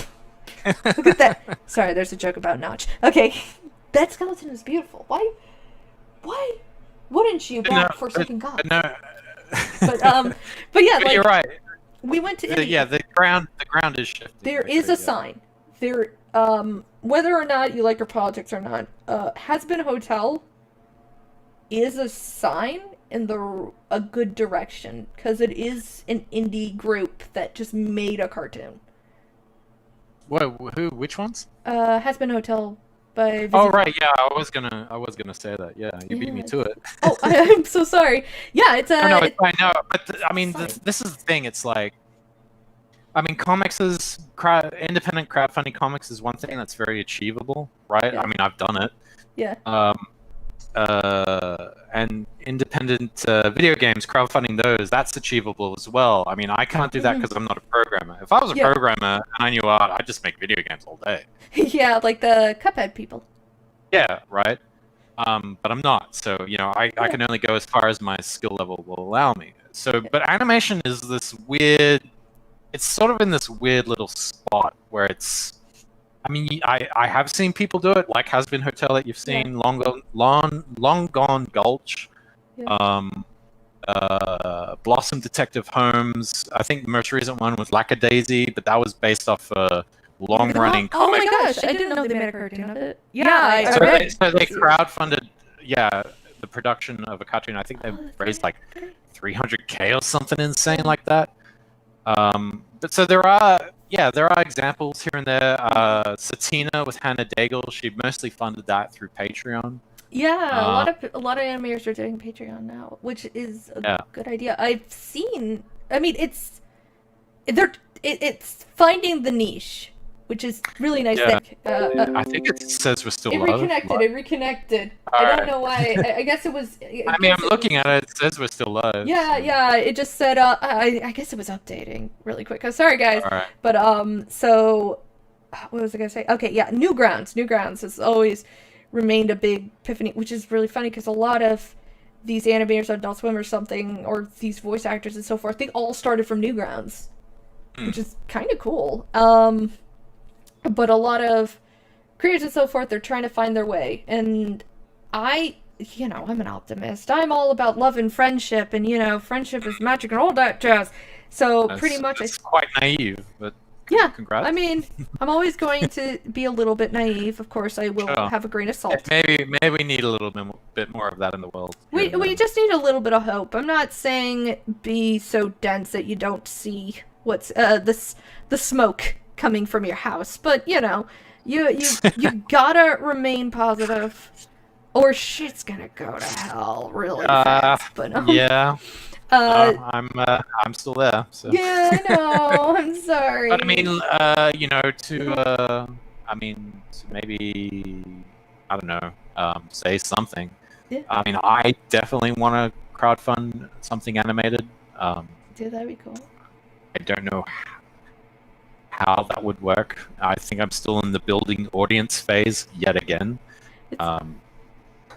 It is? Is it fun? It's fine. Yeah, because you're learning, and this is the best time. This is the era of change of it is the independent creators, and the animators are all of you guys are like, I don't want to be part of this. I don't want to be part of this trash fire. Screw it. Well, I'm making my own thing. And yeah. it's I taking... mean, but the thing is, I got forced into that position. yeah. Some of them probably true, but you guys are learning. You guys are trying to figure it out. Somebody's gonna figure out that path, and you guys will all make it. I just know it. The path is simple. I mean, we've seen it done. You post trash every day on YouTube and build an audience who's sorry. Not you. I mean, you know who I'm talking about. Dude, I don't even have an audience. I got friends. Look, I mean, I'm not talking about you. You've actually got a good audience. You've got 1,000 followers. I don't even have that, right? But I mean, the people who post every day complaining about stuff. So yeah, that's how a lot of people do. But yeah, they build. It's a great way to build an audience super quick, and then once you have that YouTube audience, then you can say, look, I'm doing this thing right here. Do you want to back it? And 10% of that audience or 7% will back it, and there you go. Do you ever go on Newgrounds? No, I rarely go on there. Okay. I'm always impressed by their artists over there, so I was like, maybe you can find some people there. Yeah, Newgrounds is it's a different kettle of fish. They're wacky. There's like Cal-Out style, and then there's like Newground style. I think Meat House is a great example of how to succeed at doing it. Yeah. Have you heard of Meat House? Are they the people that made Super Meat Boy? No, it's this one guy. It's Meathaus. It's a YouTube channel. Okay. I think he started out on Newgrounds. His YouTube channel had some crazy numbers. Yeah. But he just did a crowdfund for an animated series, and I think it raised some pretty good money. So I bet. I mean, there's a lot of animators that started out on Newgrounds. It's like Oni Plays, Psychic Pebbles, Ego Raptor, and stuff.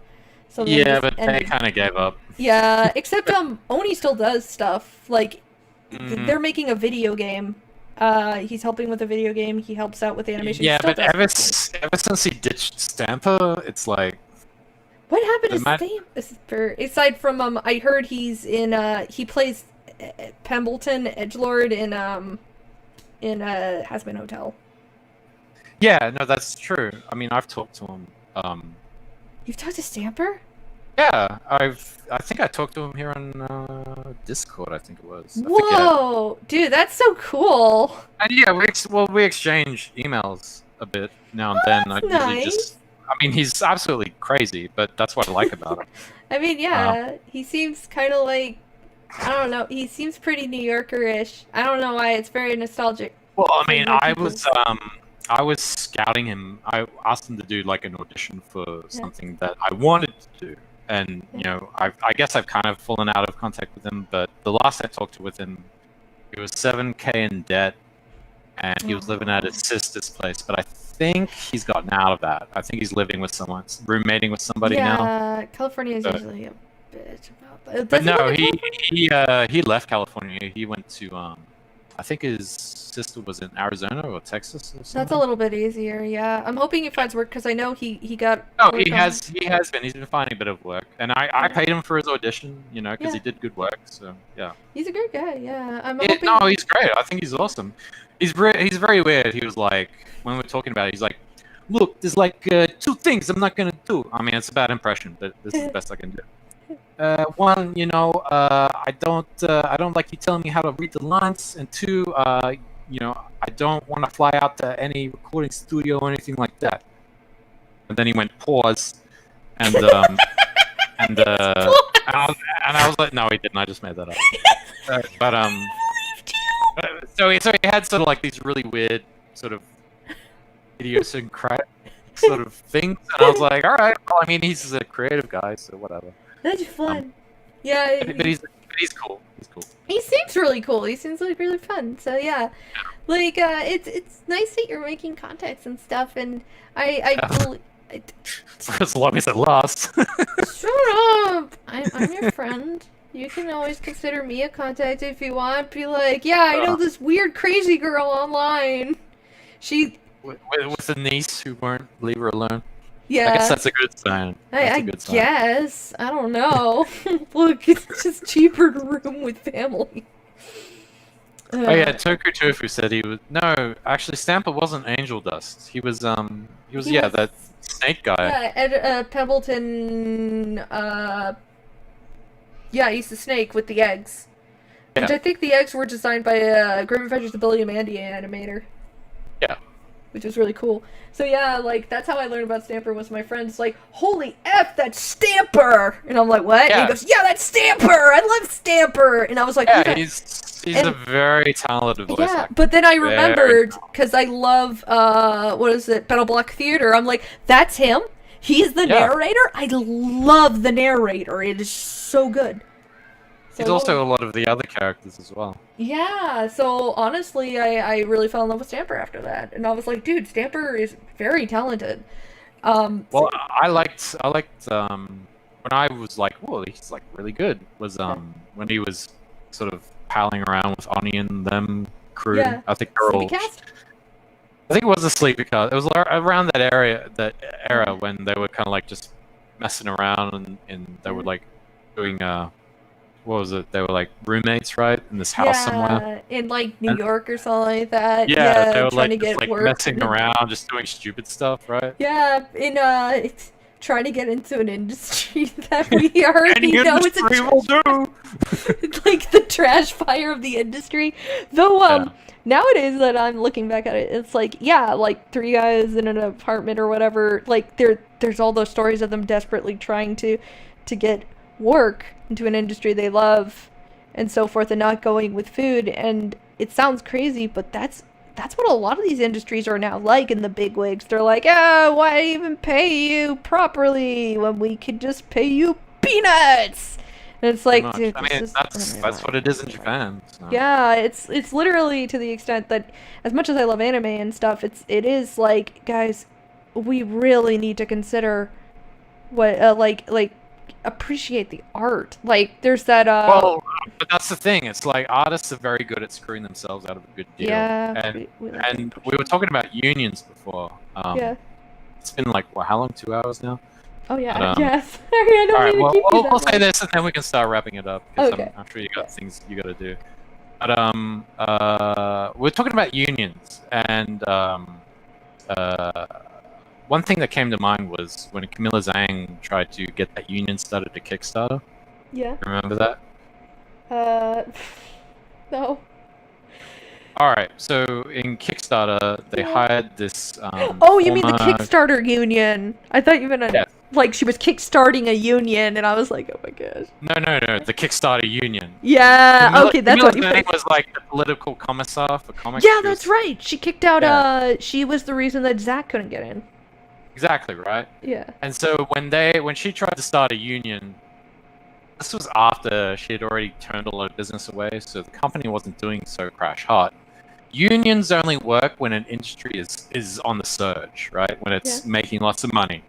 Not when, everything's going to hell. And we saw that with, what was it? I think it was Vox with that, Lispy guy.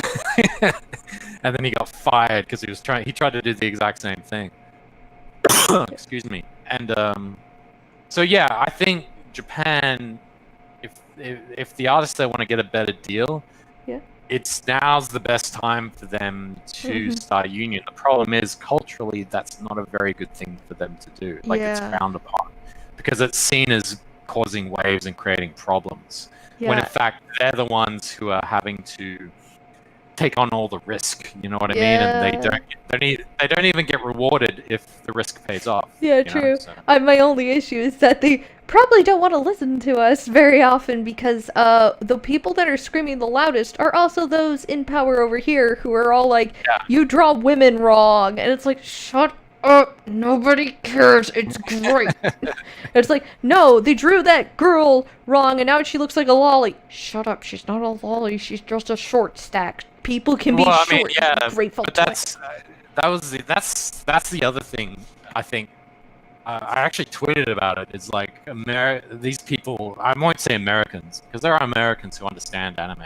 Oh yeah. But just these people who don't understand different cultures. You know what I mean? Like they're happy to strip mine it and appropriate it and claim it as their own, but don't. They're like cultural appropriation. Tourists. It's funny because they're the ones always complaining about cultural appropriation, but all they want to do is culturally appropriate everything. Well, that's because they're the new racists. Yeah, they are. Right? This is like going they have a hatred for white people, and that extends to Asians because they don't really have a hatred against races. Okay. They have a hatred against people who are more talented, more industrious, work harder than them.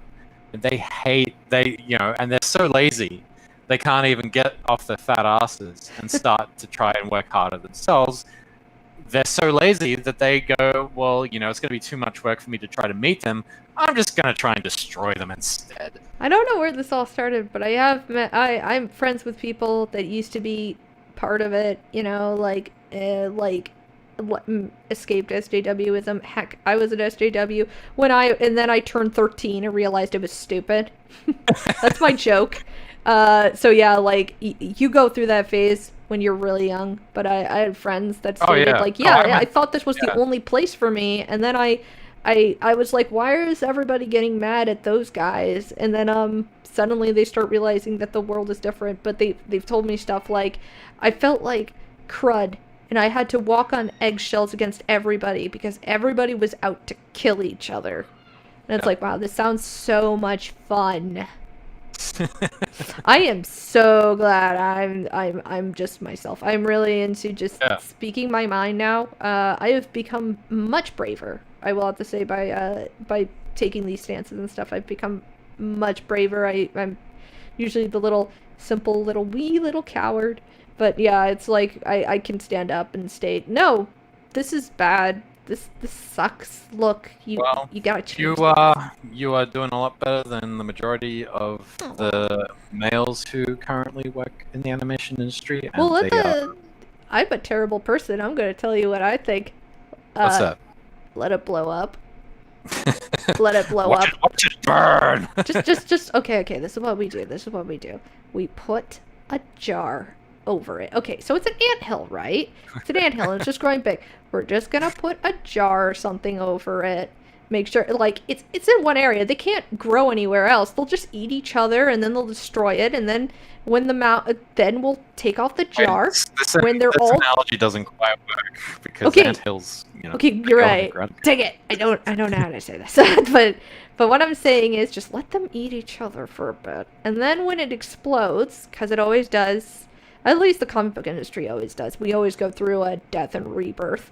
Yeah, we will just be there to take the pieces and take the scraps and rebuild into something different, and then try and learn from our mistakes and make sure to have a more secure system. It was destined to happen. Thanks. And I'm gonna rain on that right now. yeah. Yeah, I mean, you're allowed. I mean, look, you're absolutely right. Comics is it's one of those niche within a niche industries Yeah. where it's like it's always going to be crashing and burning, then like a phoenix coming back out of the ground. Rise for the ashes.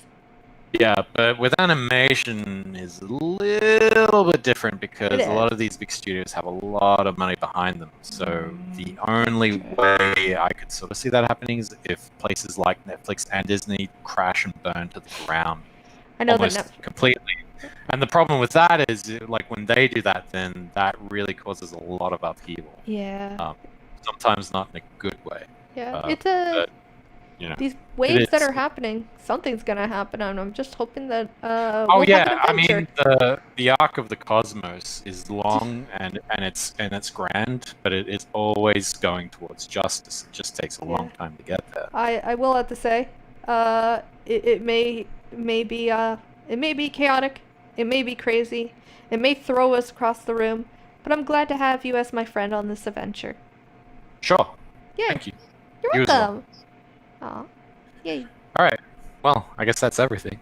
Yeah, if you ever stop on by Texas, I will definitely bring you to Whataburger, which is the great delicacy of our land, and a Buc-ee's. What's the deal with Whataburger? Like, It is the what's greatest of all burgers. We have like, something what's called its signature thing? that put spicy it on the- ketchup. Okay. It is very spicy. It is very delicious. And then Is we it- have the great mecca, which is Buc-ee's. Bucky Beaver. The So it's- greatest is of it- all gas stations. So is it like In-N-Out or something different? Yeah, like it's usually we go to war with the In-N-Outers. Okay. I do like In-N-Out though. I In-N-Out really is do. But pretty good. I will say, like, coming to America, In-N-Out surprised me. It yeah, really did. I really do like it. But I feel that Whataburger has more of a spicy kick to it. So if you like spicy stuff, you probably will like it. It's Well, very you nice. can ask to have chilies put on your burger. And, Well, and- yeah, but nah, it's how they make it. It's how they made it the Whataburger. It's just magical, man. It's a mysterious entity that all people, if you go to Texas, you have to eat a Whataburger. According to Timothy Lim, you have to go through the inauguration of the Texans, which is you got to eat a Whataburger and go to a Buc-ee's. And Buc-ee's is the greatest gas station in all the world because it's like a grocery store and they sell really good fudge inside. Oh, is that like a euphemism for No. gay sex? No, it's literally just fudge. Oh, and their alright. burgers are really good. Their brisket's delicious. Are they fudge burgers? No. All right. But it's and their gas prices are really cheap, so I've always enjoyed it. All right. But yeah. No, I mean, I've always looked at Texas thinking, Yeah. it seems like I a mean, alright if- place right now. if I ever get Less that crime, low taxes. heck yeah. They actually if you're a game designer and stuff, they'll game companies get a tax break, so that's why a Whoa. lot of game companies go Time down to there. start a game studio. Yeah, Mid-tech. I used to QuakeCons down here, so whatever the stuff that like Bethesda, ZeniMax, whatever bought are over here, so we always like can go watch them, and they're always bringing out something new. But yeah, if you ever stop by, if I ever get that comic kit up and running after COVID finally blows over, I'll definitely invite you to definitely give us some. Wait, like- you were gonna do a comic kit in Texas? That's what I want to do. I'm trying to set up independent, yeah, like a little convention kind of thing. So like Where- a small press expo, or is it just Yeah. gonna be hanging out at a hotel Oh, or something? well, it's like a kind of small press. It's I want the independent comic creators and all these other people that aren't like bigwigs in corporate or whatever to sell their work. So I've always thought of it as a comic kit. So you go down, you get a booth, and you sell your stuff. If you have an Indiegogo, you can go down there and shill the heck out of it. If you had an Indiegogo, bring the extra books and sell them there. So like it's just Oh. nothing but comics. Speaking of Indiegogo, Yeah. Let's go and talk about... Let's talk about Indiegogos. Yeah! Taken Gods is still in demand, everybody. It is. I am nearly finished with the inking phase of the book. I think I got 5 to 10 pages. Oh, you're a backer, are you? Yeah. Oh, yeah. No. I bought that thing. I bought that thing when I saw it. All right. I was like, All yes, please. Did you get the early bird tier or did you get the later tier? Hang on, I gotta go check. I think I got the early bird tier. I think I went nuts when I got it or something. I go crazy. So there was 2 different kinds. There was the early bird when it first launched, which was $15 for a bunch of stuff. And then later on I bumped up the price midway through the campaign. Hang on. Hello? Yeah, I got the, I think it's the early bird. Yeah! I did it! I got it! Alright. Alright. Oh, yeah. You're gonna be a proud owner of a pen and a book. I own a Congratulations. sketch art, and too. a trading card.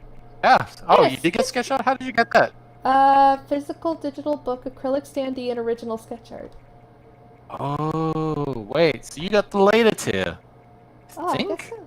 I'll look at it. Never mind. Yeah, But as soon anyway. as I saw it was there, I kind of busted in and just kind of screamed and then just kind of bought it and screamed Alright. again and just ran around in circles. That's how I do things. Fair enough. So anyway, it's still in demand, guys. I'm not sure how much longer it's going to be in demand. I'm hoping to close it out either by the end of November, hopefully. I know the deadline keeps shifting, and I'm really sorry for that. It's just, you know, when the campaign ended in, in funding, like, properly, and it went in demand, that's when life started throwing things at me. So I've had my hands full, but it's nothing I can't handle. It just meant that I wasn't able to work on the book as much as I would have liked. But it's still getting done. I'm still getting it to you guys, even if it might be maybe a month or 2 late. I've got a printer in mind already. I think I've got the whole trading card thing sorted out, so I think that's all worked out.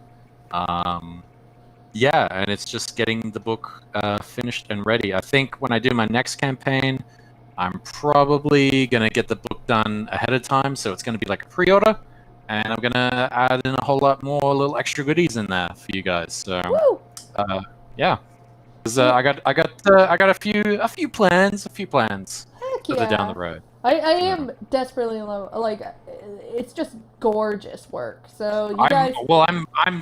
My plan is to make it just look absolutely amazing through every single page. It's just gonna be just something you're gonna be so happy to have and just enjoy reading, and just it'll be an eye orgasm for you. It already is. Like, the background I chose was because that was an eye orgasm. Like, look at that beautiful flame. Thank you. It's just It's gorgeous. gonna get even more beautiful in the book. Oh my god. And because that image is actually old. That's like from 2018 or 2017, I think, when I did Oh yeah, that. it says 2018. Oh my Yeah, gosh. yeah. I always put a date whenever I sign it, so I can remember where I was at when I was drawing that. Dude, I'm serious. This is gorgeous work. So I bet, Excellent. and everybody's fine with waiting a little bit. It's not like it's not going to be 5 years late. So No, I mean I definitely don't want it to be 5 years later. No, I definitely no. want to get this in everyone's hands as soon as possible, because I understand that crowdfunds kind of have a little bit of a reputation. Yeah. But I don't. I've seen that a lot. Yeah, But, I've experienced it myself as well, where Yeah. the updates just stop coming Yeah. and nothing delivers. So, but a lot of- so much for that. And if you do get it delivered in a timely manner, people do come back for more. Like, what is it? Ernst and Tim and Lim and Pellegrini, they're all always into, we finished the book. It's already done. Yeah. Here, Yeah. do you guys want it? We'll publish it if you pay for it. And I think that's really helping, because it seems like every time I look, they get more and more backers on their stuff. So yeah, if Yeah, you... I mean, I think maybe I might be, because I mean, I ask Tim and Mark for advice a lot of the Yeah. time. They're great guys. They are awesome dudes. Like Mark is really great and Tim's awesome. He's very yeah. talented. They are. And what was I gonna say? Yeah, like I've sort of been pitching them my thoughts and maybe how I can run my campaigns, and they're like, oh, and they give me great feedback. But I think I'm sort of going down the same path where it's like, my first campaign is kind of small. It's kind of like where I'm learning stuff, and then Yeah. my next one, it'll build on that, and hopefully more people will come on board. Yeah.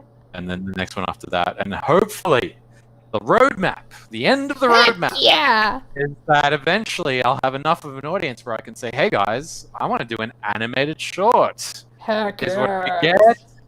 get. Here's what I'm offering. These are the stretch goals, and you know, if you want to back it, do it. And that's sort of my dream, I guess. So, Yeah. I think that's amazing.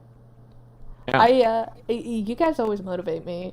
One day I hope to too, like present a comic for everybody, and I hope you will read it one day. Yeah. Well, I mean, you're already building your audience now. You've got 1,770 subscribers, dude. I've only got 300 subscribers. So. I also got quite a following, I guess, on Twitter, which is always Yeah, nice. I'm actually losing followers on What? Twitter. How the heck do you do that?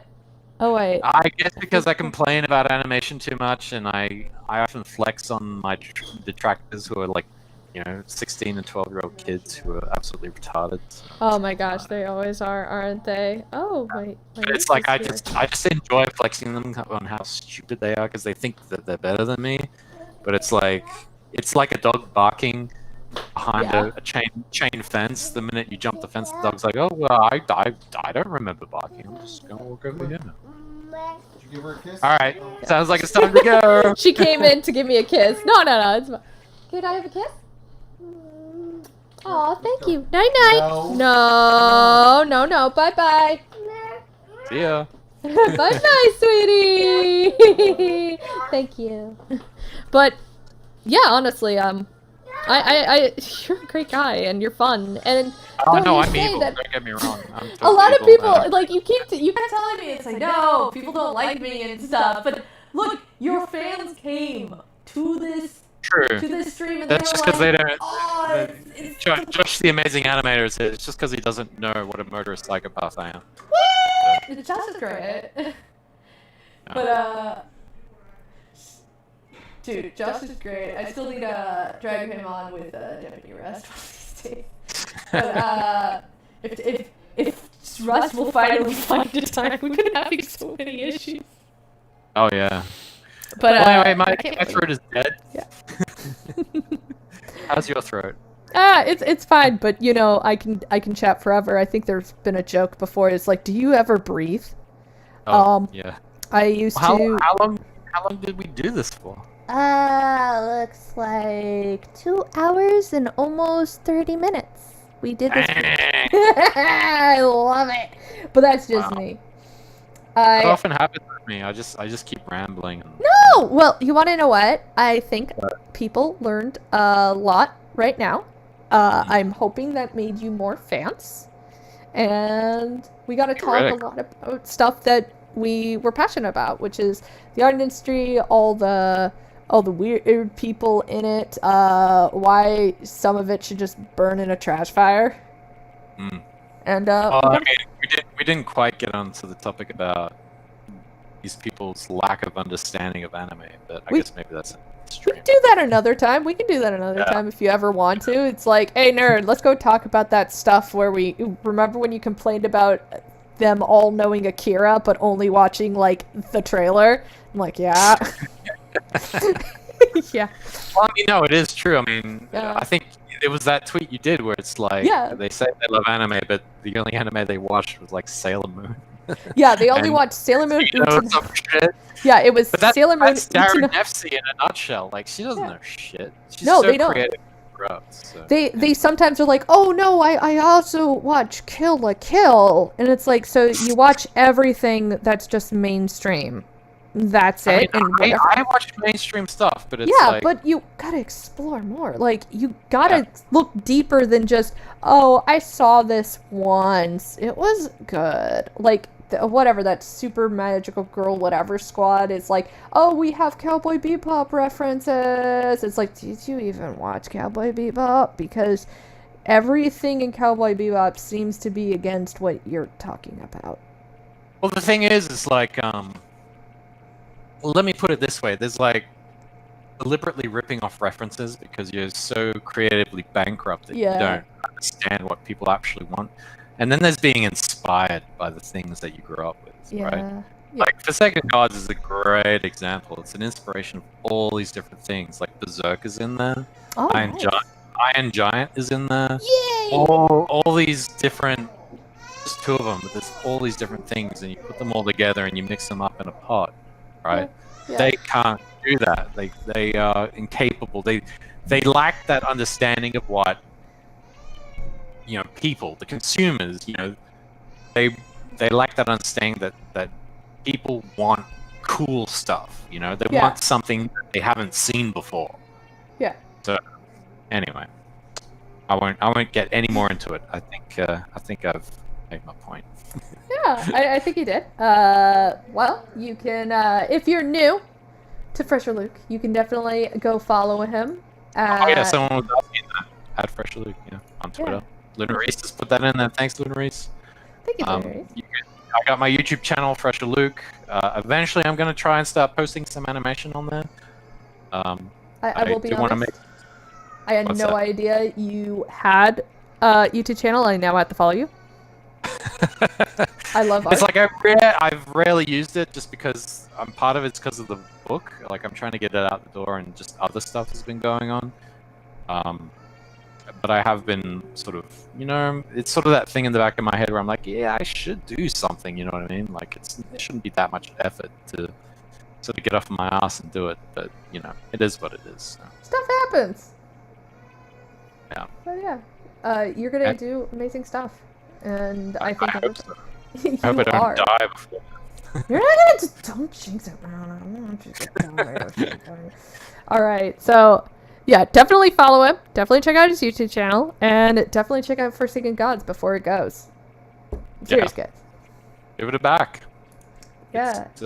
If you can't afford it, there's a digital tier there for you to use. If you're overseas, I should say this: Forsaken Gods is only going to be shipping to the US for now. Hopefully, in the next campaign, I can expand it out to overseas.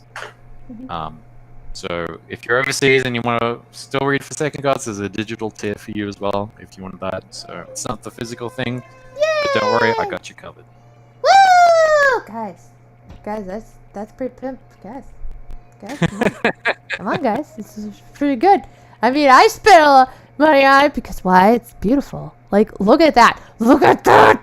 Like, dude, seriously, you guys are gonna spend money on stuff. Like, you might as well spend it on quality.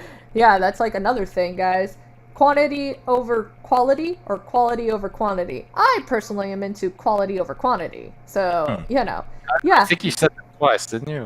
Was I Yeah, missing I tried to do the reverse. But yeah, like I feel like that's the issue with a lot of corporation stuff. Sweatshop labor, but everybody just wants something to be good. So yeah, if you want something good, check him out. Check out all his stuff. Follow him everywhere, and back that book, because then we get more stuff, and I get to be happier. I like being happy. Could you get any happier than you are right now? Oh, always. I can Damn. get so much happier. I'm sure your niece really enjoys that. She's like, yes, Yeah, you levels she's- of happy. Yeah, she likes to steal my comic books and stuff. She's only 3. But, I mean, she's 2. Right now, she's upset because it's bedtime and she doesn't want to go to bed. It's bedtime. I think it's bedtime for everyone right now. All right. Well, okay. I'll see you guys around. Thanks for coming. Thanks, guys.